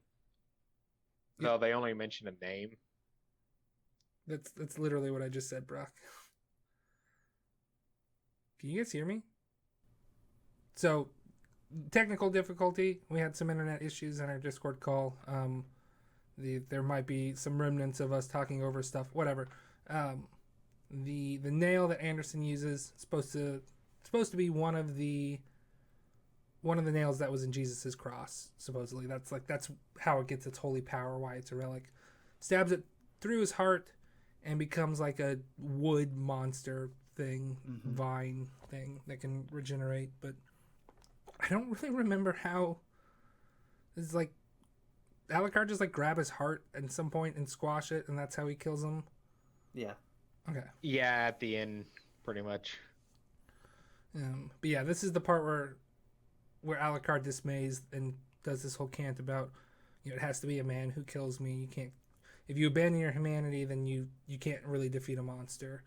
I've harped on that. That's my whole point of this show, is that they flip that on you. They set you up that monsters have to kill monsters, but then it's revealed that man has to kill monster. This is also where we get a little bit of backstory about Alucard, him being a child and whatnot. Oh yeah, we see him Very get briefly. raped by a noble or something as a. Yeah, and then before he gets beheaded, he drinks blood from a fallen soldier, and then that's where he becomes a vampire. And is that where he becomes everything. a vampire? Because I thought he was a vampire. It's very vague. I took it as a scene as he was similar to the first episode where he's like a decayed corpse and super weak, and then he gets a taste of blood and he's regains his strength. I took it as he had been bested by somebody and was about to be executed. But no, thinking back and I think you're right. I think that is the moment he becomes a vampire. It's like when he makes a pact with the devil and he drinks the blood to. Yeah, because it escape goes the about like situation. he was a man of God and whatnot. Like it is kind of vague of how he became a vampire. It never is stated like, oh, he did this and then this. It Yeah. just I think typically Dracula is thought to have not been a spawn of another vampire, like how most people become vampires as they get bitten by a vampire. He is a follower. vampire originator. He was partially why he's so powerful too. Is he's just made of, his bloodline's not been diluted by becoming, starting as somebody's minion or whatever. He's one of the sources of vampirism. He's made a deal with the devil to be out of heaven forever and walk the earth as a monster. Or at least how I take the vampire myth. I don't know if any of that is explicitly stated, but that's common in vampire lore. Okay, so that was episode 8. Episode 8 ends with or Anderson becoming the monster. This is the beginning of 9. This is the beginning of 9. Okay. And then what else does Alucard do in episode 9 other than defeat Anderson? Is he...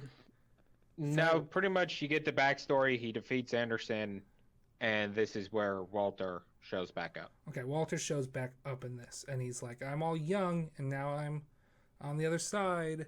We don't have the Walter fight until we get parts of it. Okay. We get like the beginning parts of it, because later he becomes even younger, and then that's where Alucard takes the just little kinda girl starts- form, so because he just likes costume changes, because he's a drama queen. It's like, well, we're playing as little kids. I'll be a little kid too.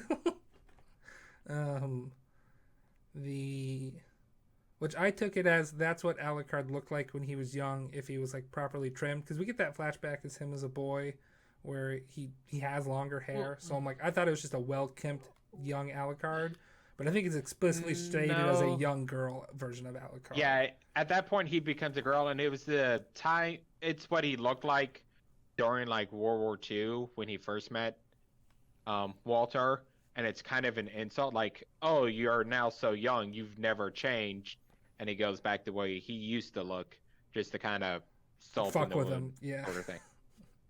Because at this point, Walter can't defeat Alucard. He realizes it, and he's just gonna end up killing himself. So episode 10 is Walter v. Alucard, Ceres v. The Captain, the werewolf. Yeah. Which the And werewolf Integra. brings her to where all the Nazi treasure is over the years.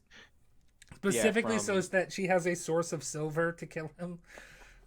Yeah, he's just like, I'm a badass. Kill me.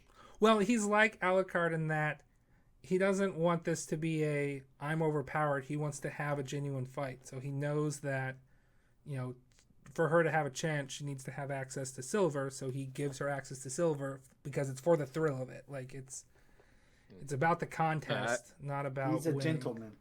Yeah. I took it as like he, at this point, was just wanting to end it all, but no one could.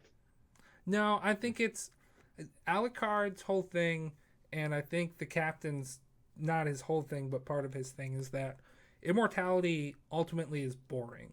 So Alucard constantly that's why he like takes a bunch of shots and takes a bunch of damage, because he wants to handicap himself in order to get some sort of challenge. So, Alucard is striving. He's really only having fun when he's being challenged. When he starts winning and it becomes easy for him, which it ultimately always does, that is when Alucard starts to go bored with fights. And I think to a lesser extent, this is how the captain works. He wants to be, and how the major works.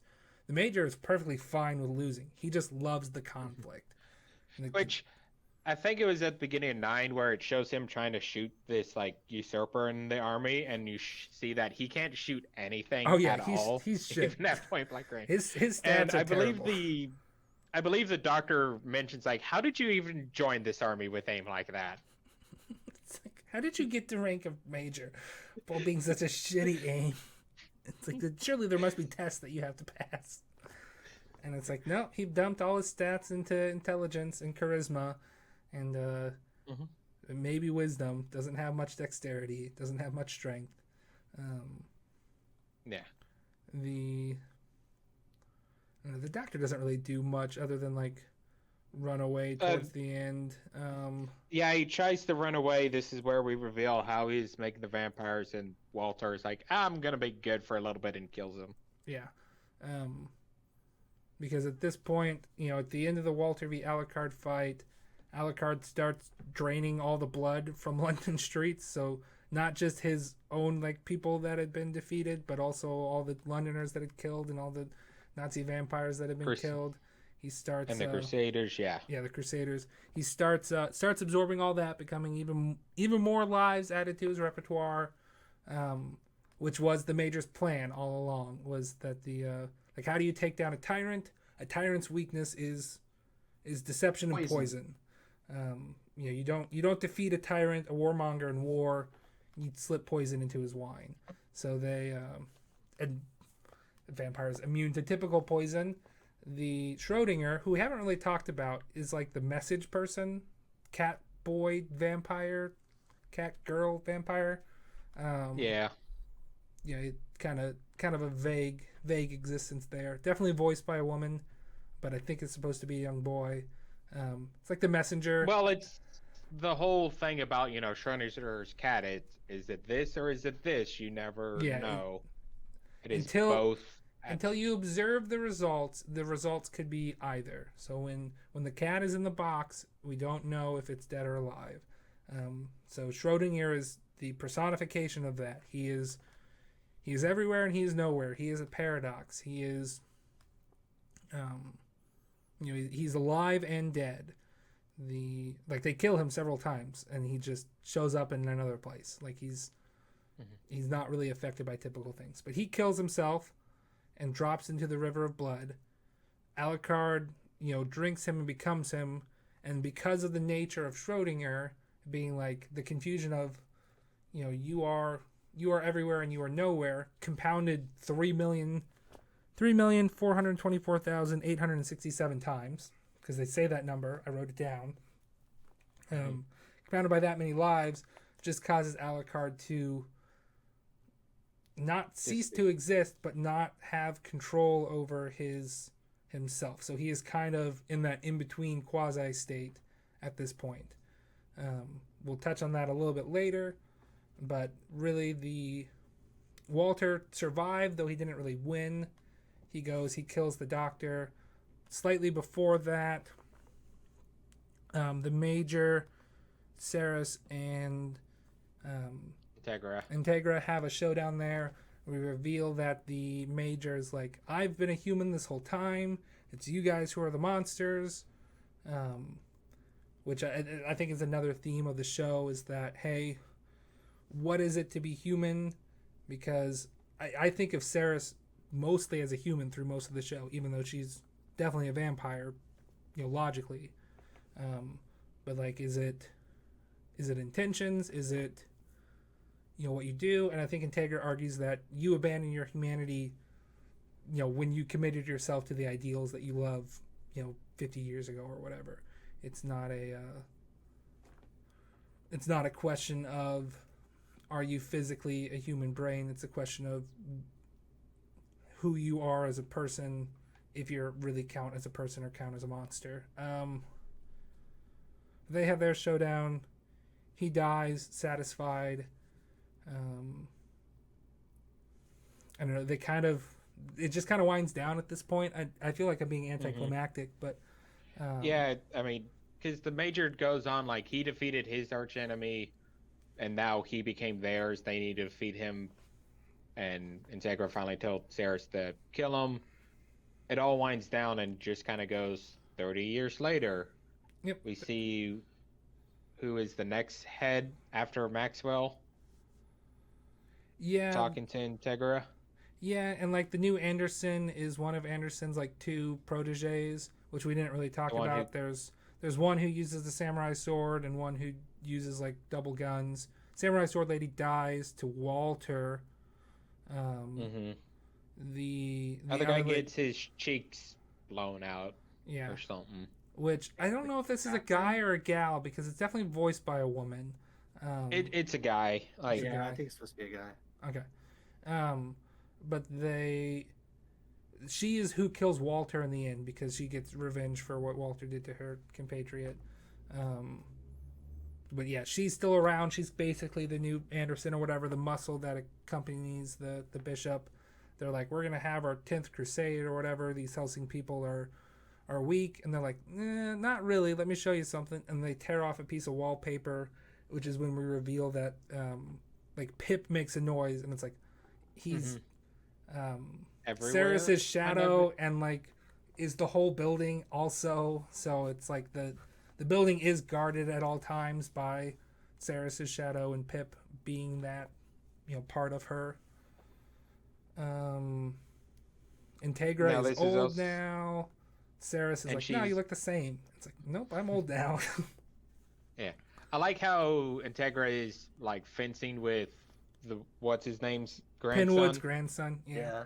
Yeah, and he's like, oh, did my grandpa, die heroically? And Integra gives this bullshit spiel of how he killed a bunch of Nazis and was single-handedly taking them down until he blew himself and up. Now give me another helicopter. So he's a great man. He would always give me another helicopter. By the way, I need another helicopter. But that is... Yeah, it's like 30 years in the future, so it's about like right now. So the main thing I think technically takes place around like 1995-ish, because they say it's like 50 years from World War II. So like early 90s, maybe late 80s, depending on if they're talking 50 years from a middle point in the war or 50 years from the end. So like jump forward 30 years, we're either in the 2020s or the 2010s, so we're kind of more current day. That doesn't really matter. That doesn't come into play, but just to kind of put us in a timeline here. And then eventually it's nighttime. We're in Integra's bedroom. Alucard shows up, tries to drink her blood. Sarah stops her, or no, she stops him. She like pulls out a gun or something right away. And then Sarah shows up and they're like, hey, you're back. It took you long enough. He's like, well, I had to, kill myself or kill myself, my other lives that I have taken. I had to hunt them down and slowly get back to where I am just one person so that I can exist and not exist and live this paradoxical life as just me. Well, he mentions that he kills all but one.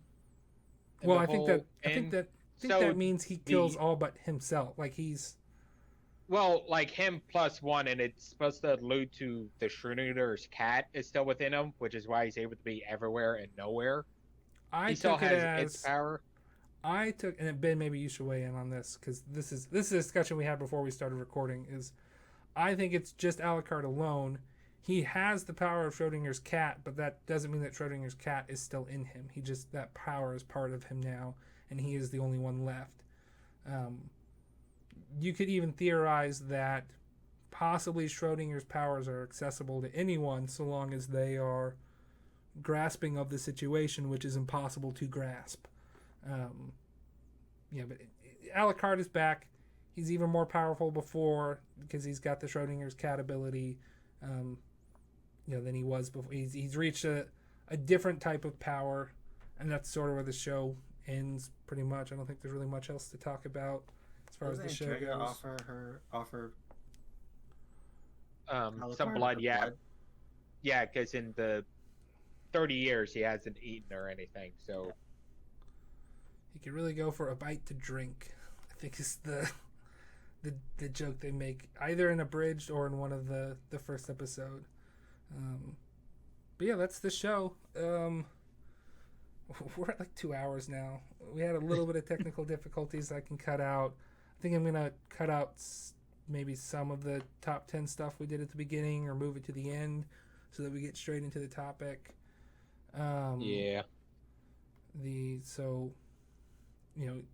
If you don't know what top 10 we're talking about, that's because it's coming up later. Now is me telling you that. So I don't have to introduce it later. I wanted to take this part to talk about themes of the episode, or of the show, but I kind of already interspiced that when I talked about the man versus monster. Is there any themes that you guys wanted to touch on? No, not really. No, because that really is the biggest theme of the whole show is man and monster. Okay.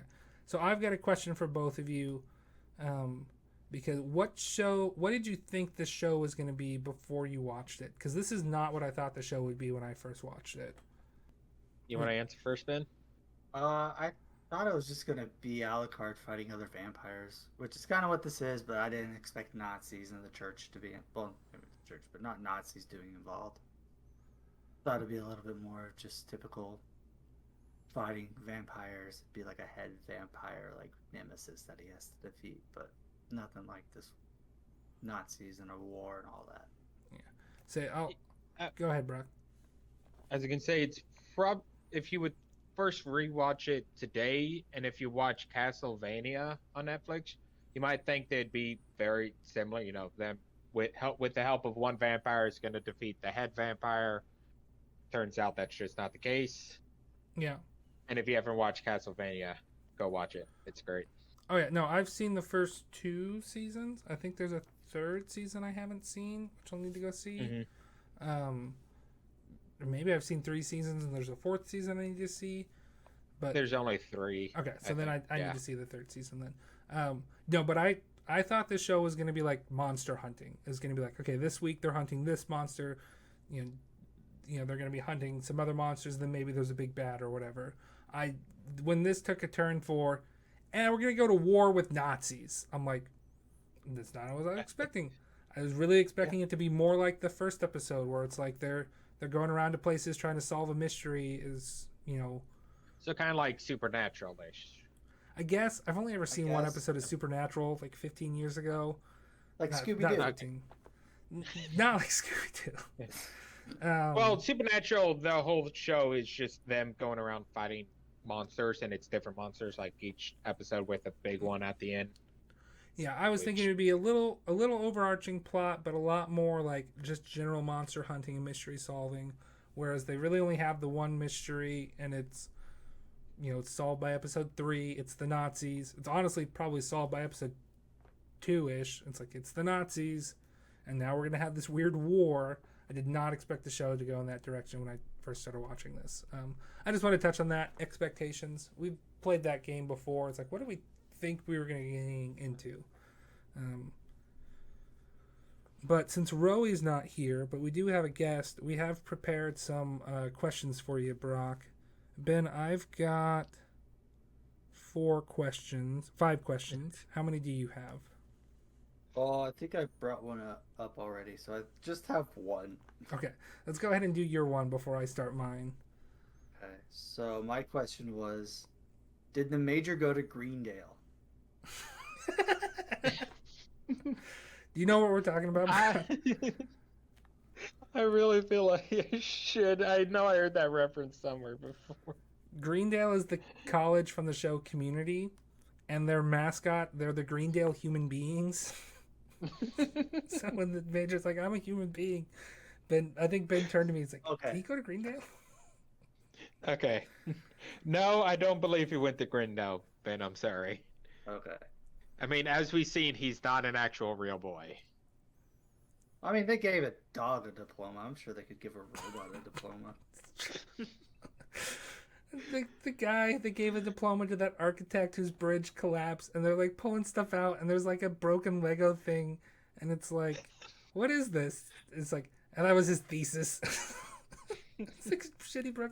What I can't keep talking about Community. You should watch Community, bro. It's so funny. Ben, did you have any other questions, or should I move on to mine? Go ahead. That was my only one. My first question, Brock. Do voodoo people murder people? Only some people.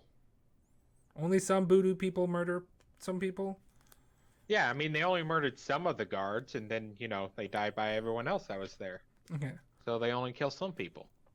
I think I've alluded to this next question, but I have it marked, so I'm going to go ahead and ask it. That Nazi army is just a bunch of virgins, right? Those guys have never fucked. Otherwise, they wouldn't be vampires.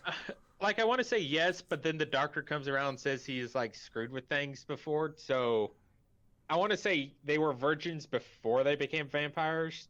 And Well, then yeah, as but they once were you become a vampires, they- vampire, it's like, whatever. Like, you're dead. Yeah. That doesn't count as getting laid when you're dead. You can't get any blood flow to your dick.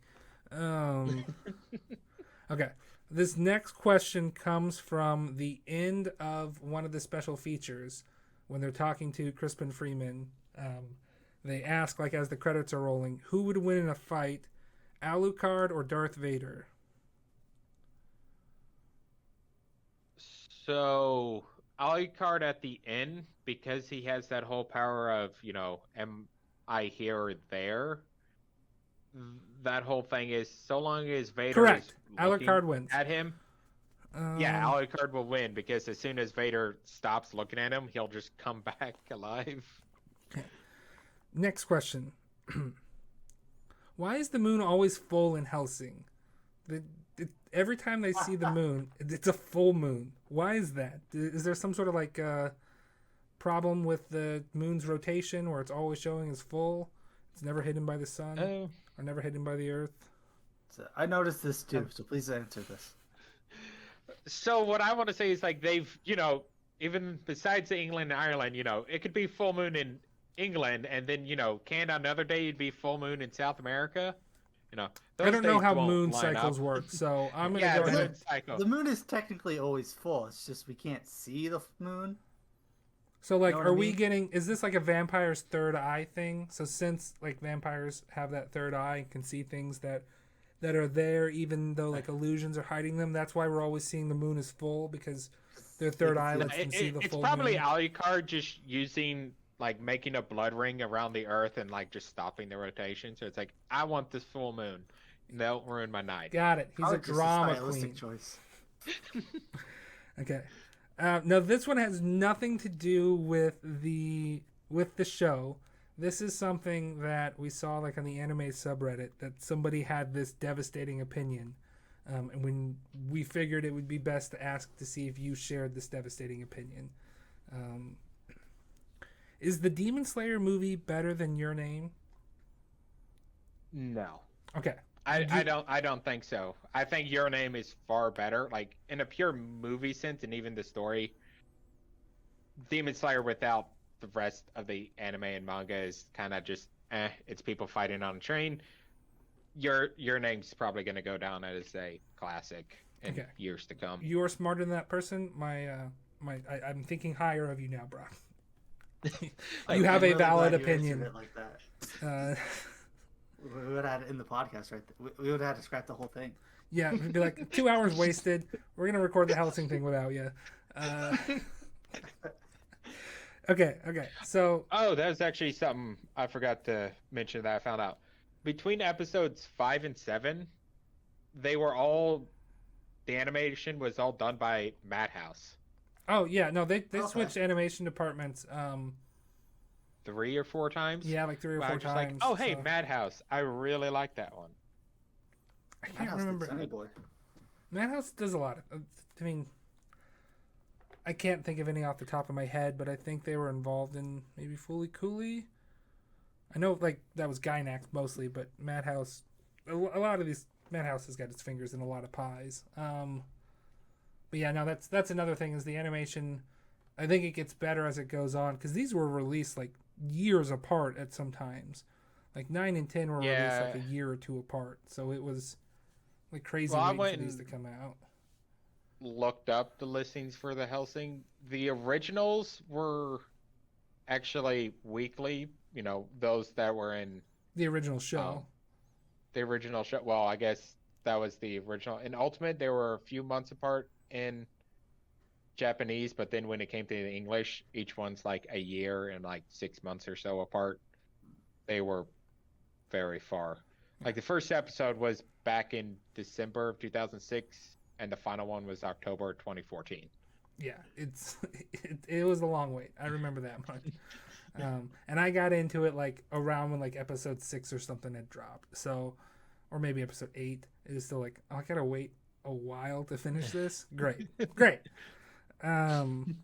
Spoiler last thoughts / rankings. That's the section we're in right now. So, any last thoughts you guys have before you give your ranking? Brock, go. I really have no more final thoughts. My ranking would probably put this around a 6.5.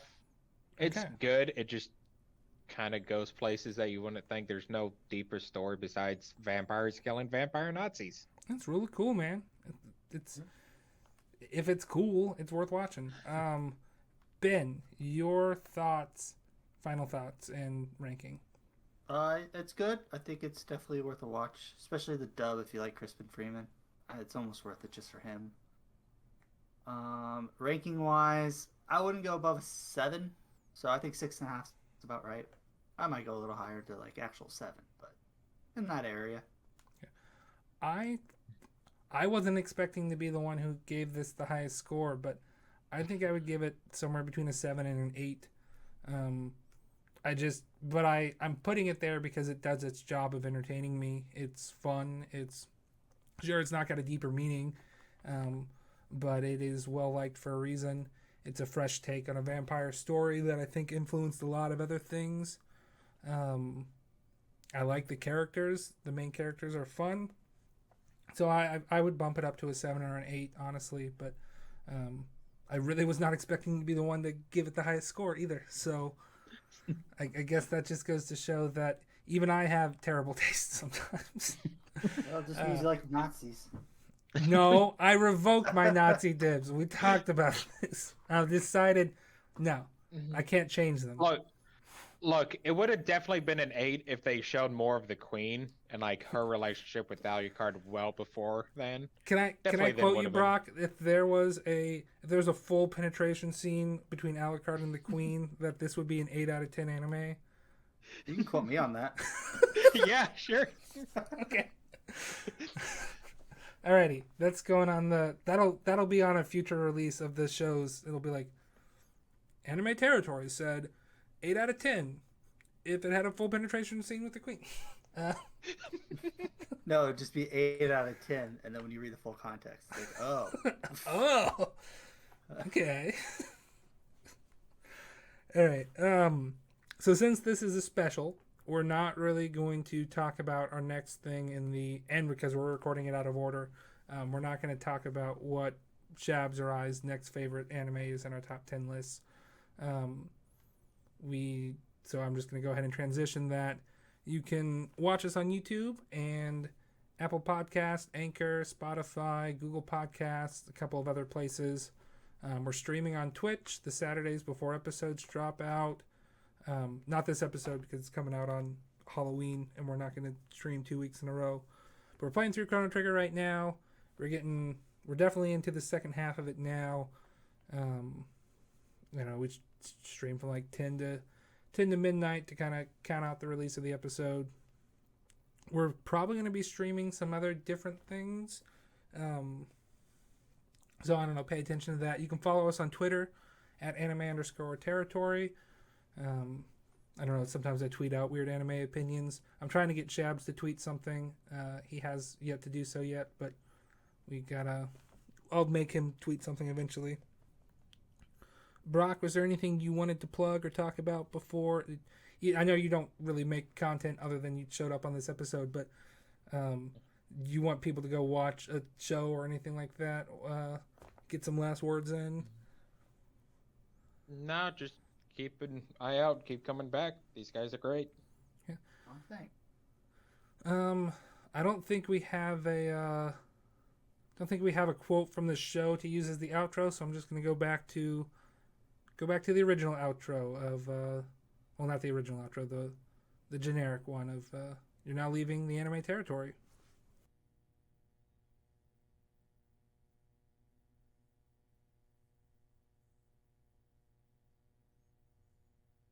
And now, here is Brock's top 10 list that we cut from the beginning of the episode and are putting here at the end.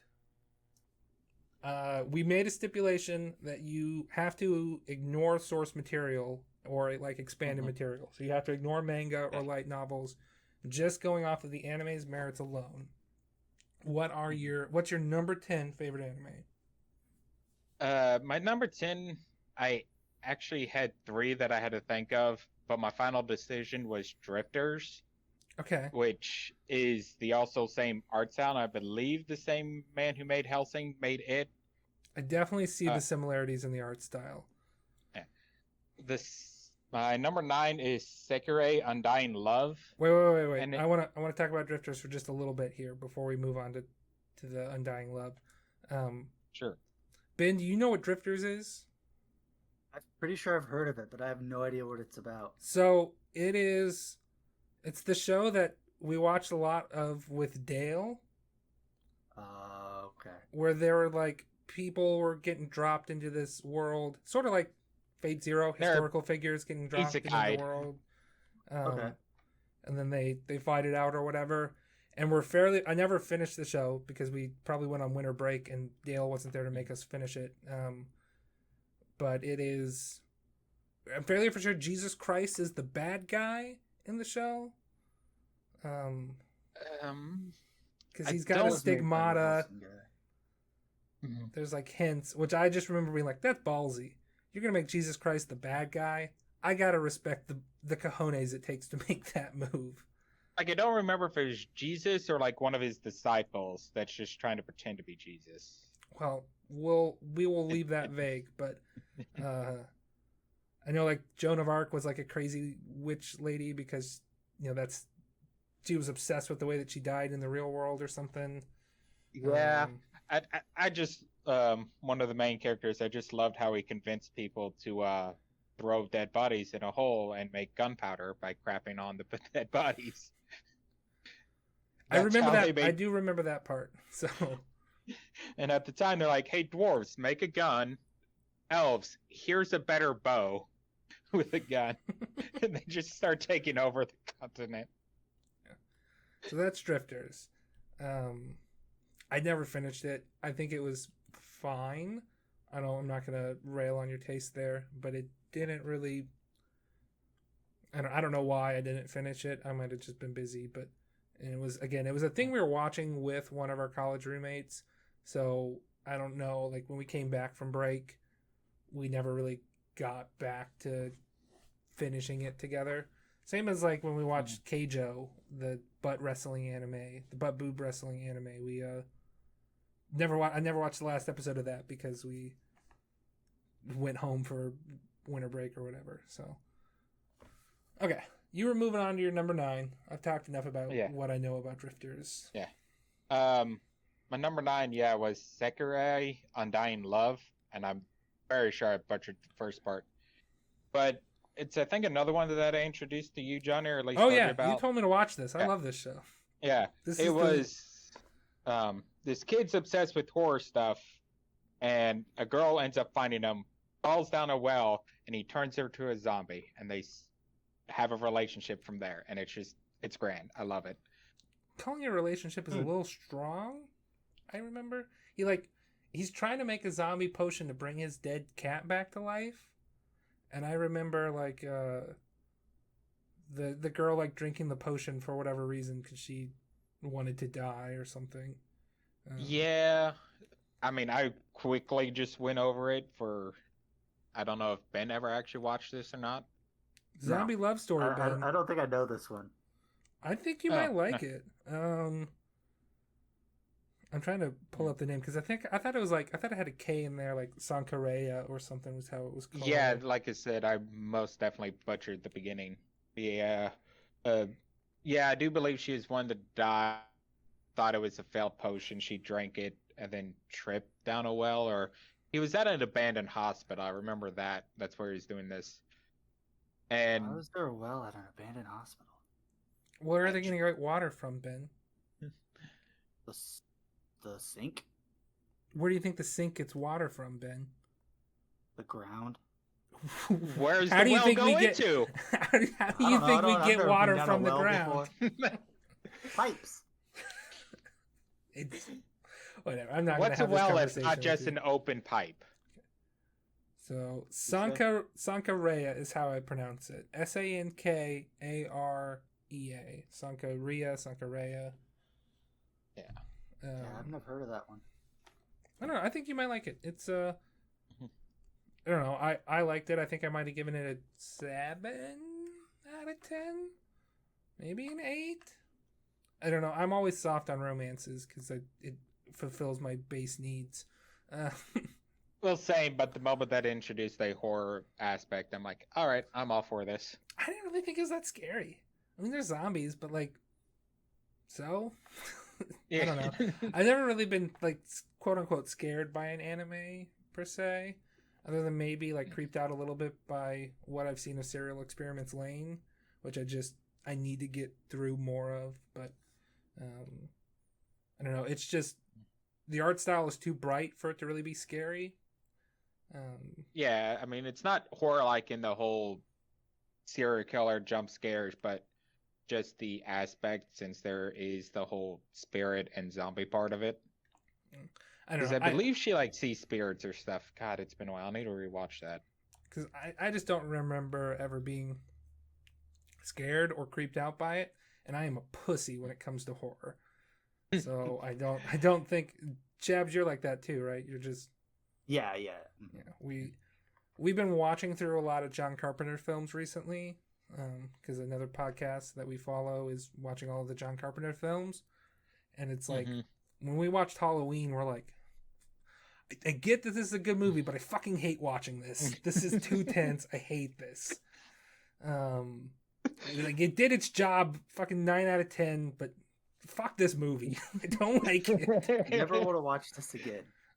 Yeah. And then here I am every Friday the 13th. I'm watching one of the Friday the 13th movies. Yeah. No, it's just I can appreciate creepy movies and creepy atmosphere, but it will like I hate watching them because I'm gonna be up late at night thinking about it and have nightmares. And I don't know. I just have like some few like really key nightmares when I was a kid that I never wanted to have nightmares again. So like I've been avoiding scary things like the plague, and only now appreciating some things. Like I can watch The Thing, no problem, but The Thing is more sci-fi than spooky. Yeah. So I don't know, but I wouldn't. I guess I'm trying to convince Shabs to watch it with me sometimes or watch it by himself sometime but leaning into the horror aspects will not get me or Shabs to watch it. But I don't think they're really there that much. I mean, yeah, the content, as in there are monsters like a zombie in it, but I wouldn't call it actually scary. No, it definitely is. What's your number 8, first of all? Yeah, okay. Vicious Sorry, like that. I don't 8. care about his number 8. Number 8 is World Only God Knows. Okay. Either of you. I've definitely heard of this one, but I never watched it.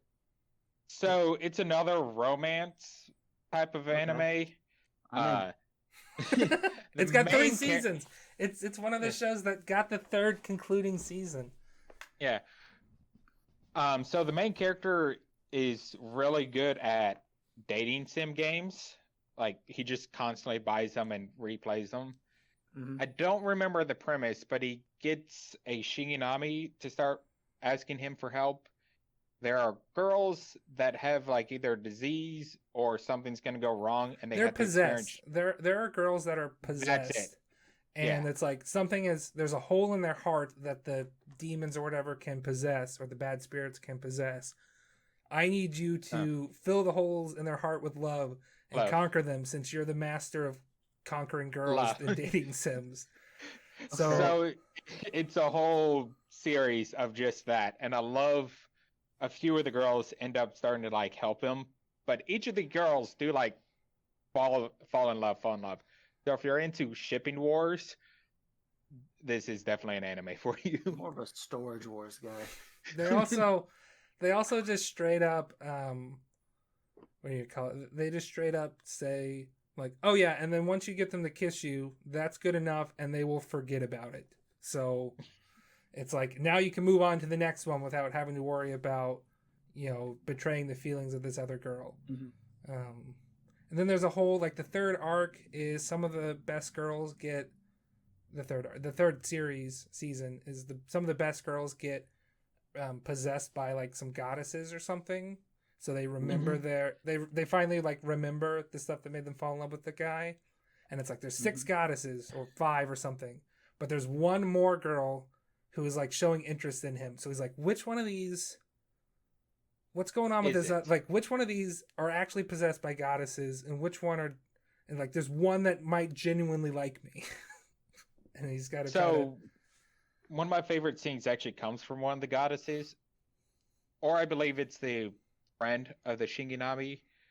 She talks about like, I can't believe you're hitting on a god, and the main character's response is, I can't believe you're falling for a mortal. Ooh, And it's just great. Okay, so that's that show's fun. I think I would give that show an 8 from my memory, but just because it's one of the shows that I watched or read the manga of afterwards, and it was like, hey, I like that ending. That's a solid ending, and it's over with.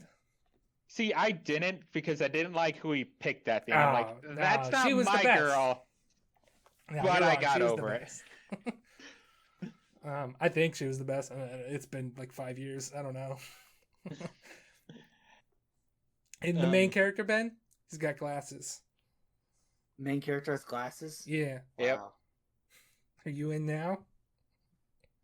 Maybe. You were in at It's a Romance.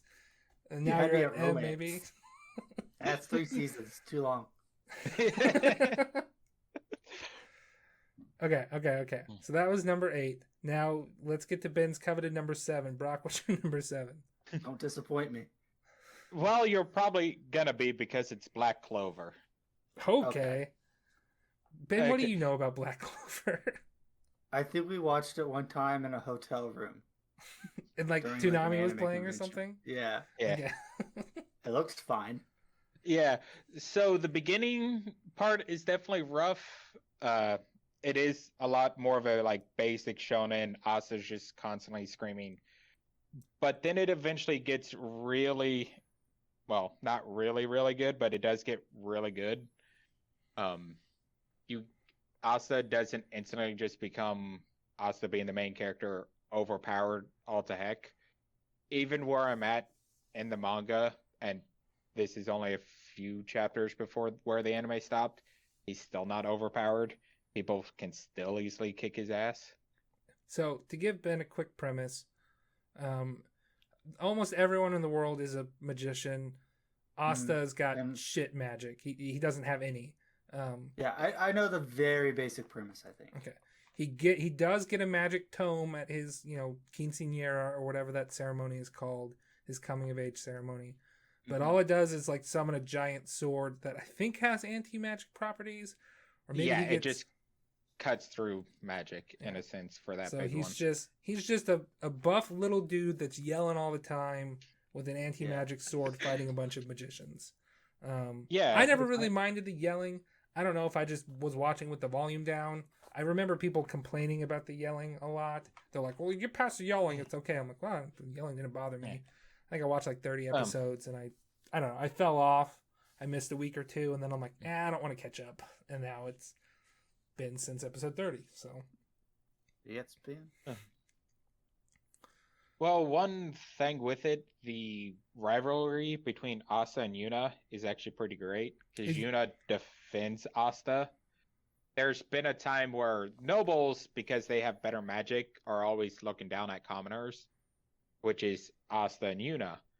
And they're complaining that Asta shouldn't be this great, but they praise Yuna because he's really powerful.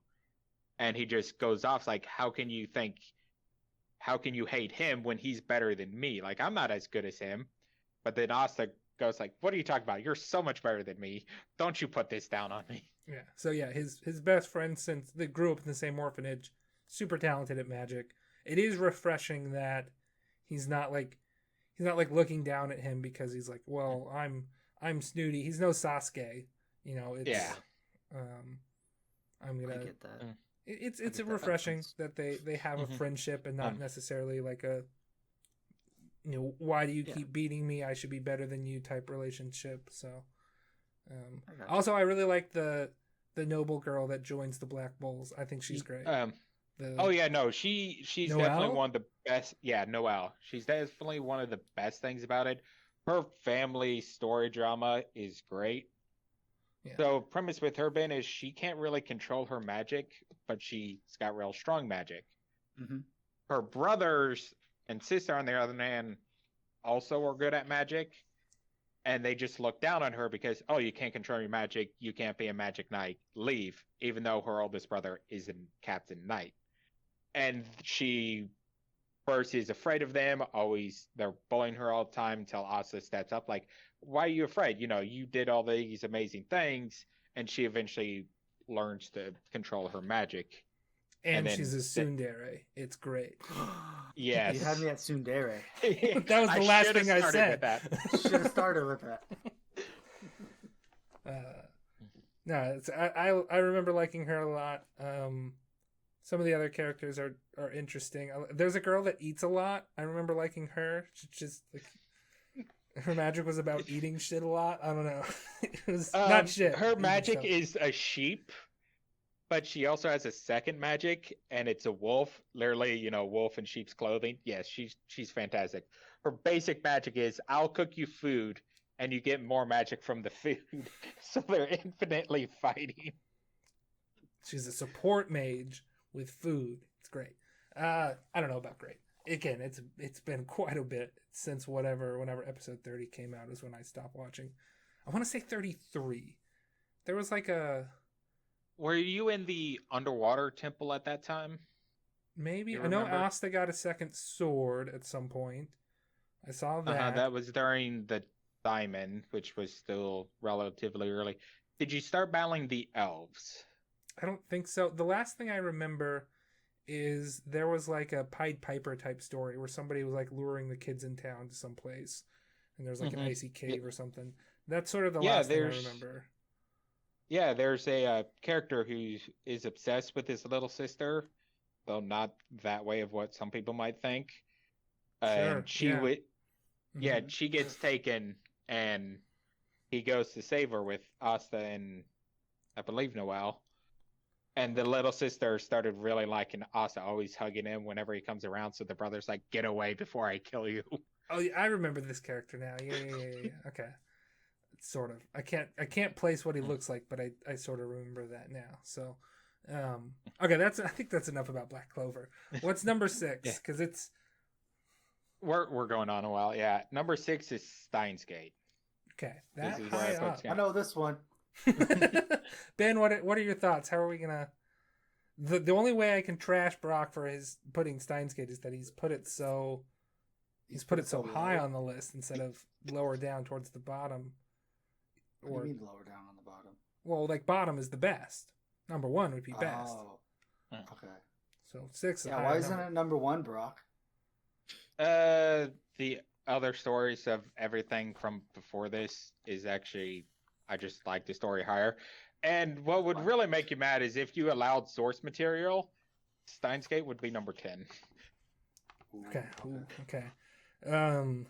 I don't know the source material of Steins Gate, so I really can't argue with you. Ben, I'm fairly. Well, I mean, like, Ben, I own the source material of Steins Gate, Ben. I can put Steins Gate on your I know. computer at any time. I No, think I it's have a visual put it on novel. Your I'm not going to read. I'm sorry. but they become so good. I'm sorry. I don't read. We've been through this. Yeah. You So a told small me. interest- You told me you would start reading the manga for Princess Jellyfish if I got it for you. You Yeah, said you out would of do that. obligation.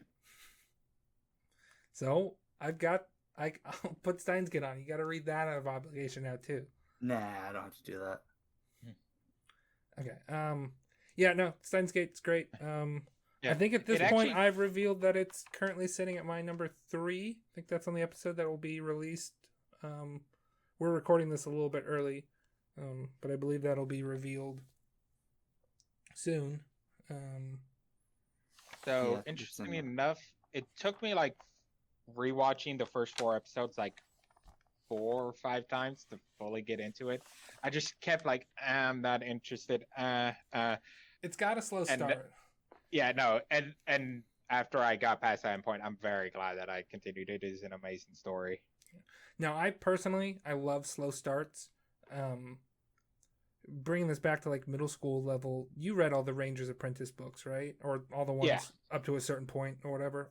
There's ones out that I didn't read, but I always think of Steins Gate and the first Ranger's Apprentice books as two examples of very slow starts that I love. I love how long it takes for it to really get into the nitty gritty in both of those things. Probably for different reasons. I think in the book, I was just in a point in my life where I liked the character. Like I didn't appreciate characters being in constant struggles. It was exhausting. I like that things can be slow and they can take their time to do set up characters. Other and stuff. things, no. And Steins Gate just does a great job of painting a picture of this is what this show is going to be like. We've got there's a little bit of spooks towards the beginning, but then it's just a lot of slice of life comedy. Getting to know these characters and getting to like these characters before shit hits the fan, and then it's tense, all the way through. I think I really like slow starts, and that's probably those two examples right there are things that I point to as being like, maybe this is why I like slow starts, because I really like these two things. That being said, I don't know if I really like the first Ranger's Apprentice book. I read it once several years ago, so... I mean, I got like the first, I think, 4, and then I got tidbits because eventually the stories become like more of like one shots. So if you want to read it, I can let you borrow it. I've got book 7 somewhere. I think that's like the one I bought. I borrowed all the rest of them from our friend Brandon because he would always buy them. But I've got other things I need to read. I will trying to get through the Dark Tower right now. Excellent choice. That's another one where this beginning is so slow, but it gets pretty good in the end. I really like. I've only read the first 4 so far, and I think the first one is probably the best. My brother's read them all too, so I've been talking to him about it, and he's like, I didn't really like 2 and 3, but 4 was really good. I thought 2 and 3 were just fine. 4 I thought dragged on a bit, just because it was like, okay. Yeah, I can see where you're coming from for that. Yeah. Which it's like, that's the flashback book where most of the book is spent Roland telling his story or whatnot. And it's just like, really thought we were like 3 days away from this festival like 4 chapters ago. And now you're telling me the festival's a month away? All right, come on. But I don't know, that's books. Yeah. Steins Gate's great. Let's move on to your number 5 so I can start getting madder and madder. So this is one where I know you both will get mad, because when I told Rowie he did. This is Full Metal Alchemist Brotherhood and Full Metal. I like them both equally. That's fine. I know. It's been forever since I watched the first Full Metal, so I don't know. I don't remember how that went. I like Brotherhood better. Yeah, more just because it's a faithful adaptation. Like the ending is definitely a lot better. I just love how Full Metal made me constantly hate Show Tucker. Every time he came on, I'm like, kill him, end him.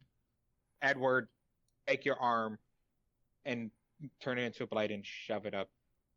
Kill him now. And I thought how they had to defeat the homunculus was interesting. I've heard that argument before. That it's like they had to dig up their mom's corpse and use it to kill. You've watched it. I don't care. It's an old. The people. One of our favorite anime YouTubers like refuses to watch Full Metal Alchemist at this point because he's like, I never watched it, and now it's funny just to get the reactions from people when I say I've never seen it. It's like it used to be in my top 10. I got it when I reevaluated my list when we started the show. Like it didn't make the cut because I really had like a top 13 that would fluctuate. And it's like, okay, I need to trim this down to 10, and I need to really think about what shows I currently really like and feel most like I would want to rewatch. And I just don't really feel like rewatching Full Metal Alchemist much. I get the opinion because I had it on the list at the same point too. I'm just like, Full Metal series, I'm not specifying which is which. I think looking back at it now, I like Brotherhood a little bit better. But it got kicked out of the top 10 list because I just don't don't care for it as much now as I did 3 years ago. Back then. So, yeah, Full Metal is really good. It's not in my top 10, mainly because it's kind of long and I like shorter anime. Also, just a side tangent. I think I watched the movie before any of the shows. Wait, which? Because I've never seen the Brotherhood movie. The one where they're in like America. Okay, that would be Conquerors of Shambhala, which is the movie I've seen, which is a sequel to the original show. I've never seen the sequel movie, The Sacred Star of Milos or whatever. Because that's not really a sequel, is it? Isn't it more like it just something that happened that they didn't talk about in the show? Like it happened concurrently with the show or something? Did you ever watch the Brotherhood movie, Brock? Years ago, but it's been a while, so I really don't remember much about it. Because I feel like Al was still in the armor in the promotions for that, so it can't be a. Well, sequel. I remember with Full Metal, they go into like another world, or at least Ed does. Yeah, that's Conquerors of Shambhala. We're not talking about that yeah. one. We're talking about the Sacred Star of Milos or whatever. That one I think has got. Yeah, whatever. We'll talk about a movie none of us have seen, or maybe one of us has seen. But no, I'm not too mad about that opinion. I think it's highly praised for a reason. It's good. I'm with Ben too. I think I like a little bit shorter shows, and I don't know. Maybe it's the inner hipster in me that's coming out saying, "Well, everybody really likes it, but I'm not gonna give it the time of day." So going on the opposite, where you guys like shorter, this is one of the longest running anime of One Piece is my number 4. One Piece made it to number 4. I honestly thought you were gonna say One Piece number 1. That was what I was expecting to happen, and it's more of the anime does have a small pacing problem, as I've been currently rewatching, or small not rewatching, pacing but problem? rereading. I would say it's got a giant pacing problem. Well, that's a side thing because they're doing, a chapter to 2 chapters per episode, where a lot of the newer animes nowadays have like 3 to 4 chapters of manga versus 1 anime episode. Because a chapter of manga can be like 10 pages, so yeah, I mean they can be longer. I just had to drop it. I had to drop it on that, but it could just be, I've been watching it so long, reading it. I love the story, love a lot of the side characters. Luffy makes me laugh. This story has made me cry over a ship. Of everything, it made me cry about a ship. The kind of writer you have to be to make people care enough about an inanimate object to make me cry. Toy Story. Oh shit, no, those were animate objects. Let's see. The Velveteen Rabbit. I cried about the story of the Velveteen Rabbit. And that got it done in one children's book. So, no, I mean, I get it. Is Wally considered an animate object? No, he's animate. He moves. He moves around, yeah. He moves by. He's self-moving. Ship moves around. Yeah, but it's not self-moving. Wally is self-moving. Well, if you do it correctly, it might. I mean, if you leave it with the sails unfurled and the wind picks it up, and it's not anchored, you're right. It will move. An animate object at that point. I mean, you could argue that it's being moved by the wind, whereas Wally is being moved by his battery, which is a part of him. So he is self-moving and therefore animate. A ship is being propelled. The wind's not a part of the ship. Yeah, but it needs the sails to move it. It's not. Well, the wind grabs the sail. If I pick up a rock, Ben, let's do this a different way. Spatula, animate object or inanimate object? I think we've had this conversation before. No, I've had a different. I talked about a spatula with something else. Said spatula at one point. I did. This was a different argument. Spatula, okay. Inanimate object or animate object? Inanimate. Okay. If I pick it up by its handle, would you still call that spatula an inanimate object? No, it's still inanimate. Okay. Well, but the handle's a part of it, Ben. Mm-hmm. So it's inanimate. by your logic, the ship is then inanimate because it's the same. Me grabbing a spatula by a handle and waving it around is the same as the wind pushing the sails and moving the boat around. It's an outside force grabbing it. And whatever. You know what? We're 35 minutes into this episode. So we're on number 4. I'm going to give you this one. Yeah, I talked about the spatulas, so I didn't have to talk about One Piece. But no, I get it.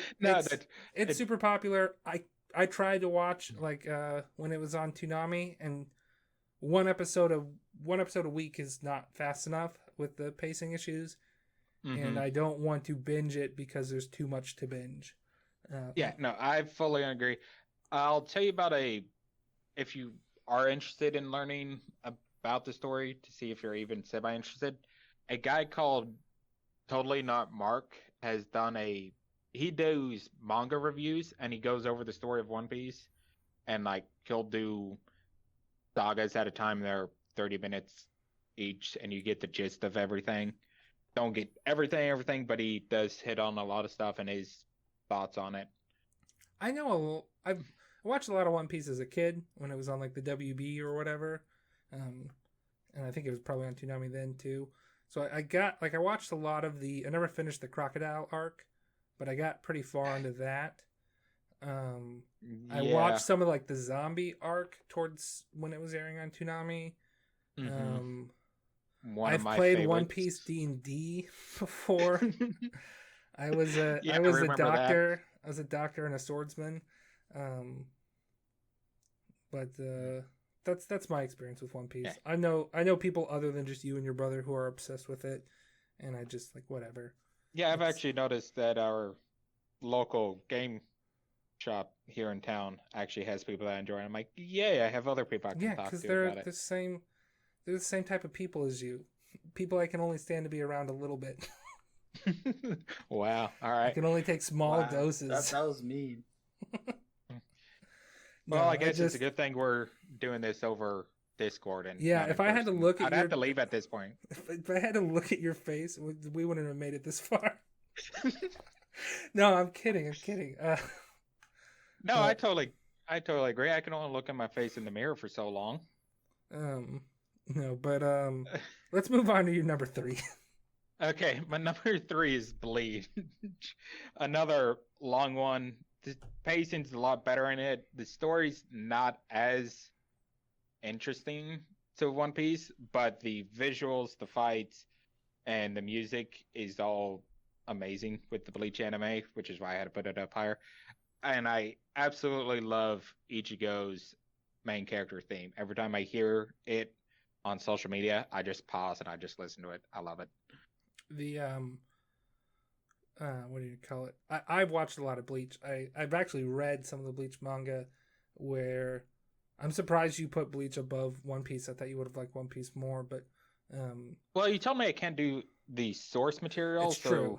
It's like the anime just brings it down. It's not that I hate One Piece less than any of these. It's just the anime, how it goes, just drags it down enough. Yeah, I'm assuming it's better read because you have what takes 23 minutes for an episode to do is covered in like 23 pages of a manga. Yeah. So it's like it's probably cuts out a lot of the pacing issues, I would say. I read up to the Farewell to Execution arc in Bleach, which was kind of like what I thought was like an ending point, but then they brought it back. Bleach is one of those shows that I heard back in the day was like canceled, and then it's like, oh, now there's new episodes out. So, well, sort of, kinda. I know in the manga, the creator was at one point gonna drop it, but then the man who made Dragon Ball convinced him to keep going. So, Akira Toriyama and Tai Kubo are friends? Yeah. Okay. Fun fact. At least enough that he could talk to him. Fun fact: the guy who wrote, the guy who wrote Hunter x Hunter and Yu Yu Hakusho is married to the lady who wrote Sailor Moon. Which is that's my fun long running manga fact. Oh, so fun fact, because you mentioned marriage. Oda, he's the artist for One Piece. he married a Nami cosplayer way back in the day who was in a Nami lookalike contest in Japan, and he married her. So he literally married Nami from his own manga, which was amazing. That's a little masturbatory, I think. Was the prize that you get him married the creator of One Piece? I don't know, but it's like, I really hope she won, because imagine losing, but you still marry the guy who created the character. What was it, Dolly that'd be Parton? fine. Didn't like Dolly Parton lose a Dolly Parton lookalike contest or something? I mean, I think yeah. so. Yeah. Same with like Robert Downey Jr. on something. Yeah, I mean that's something that happens all the time. But okay. Number two. Yep, number two. Is the original Dragon Ball when Goku is a kid. Okay, that is the correct answer. If you're going to include any Dragon Ball property, is just the original Dragon Ball. There's a few arcs that drag, like the Snow Tower arc. I thought went on way too long. I didn't. I'm more all for that, and I very much see how One Piece is derived and how the story goes comes from this part of Dragon Ball in the history. I very recently rewatched all of this, and the one part I didn't really like was actually the King Piccolo. Oh, I thought King Piccolo's stuff was great. Well, upon rewatching it, the only person who could do anything at all was Goku at that point.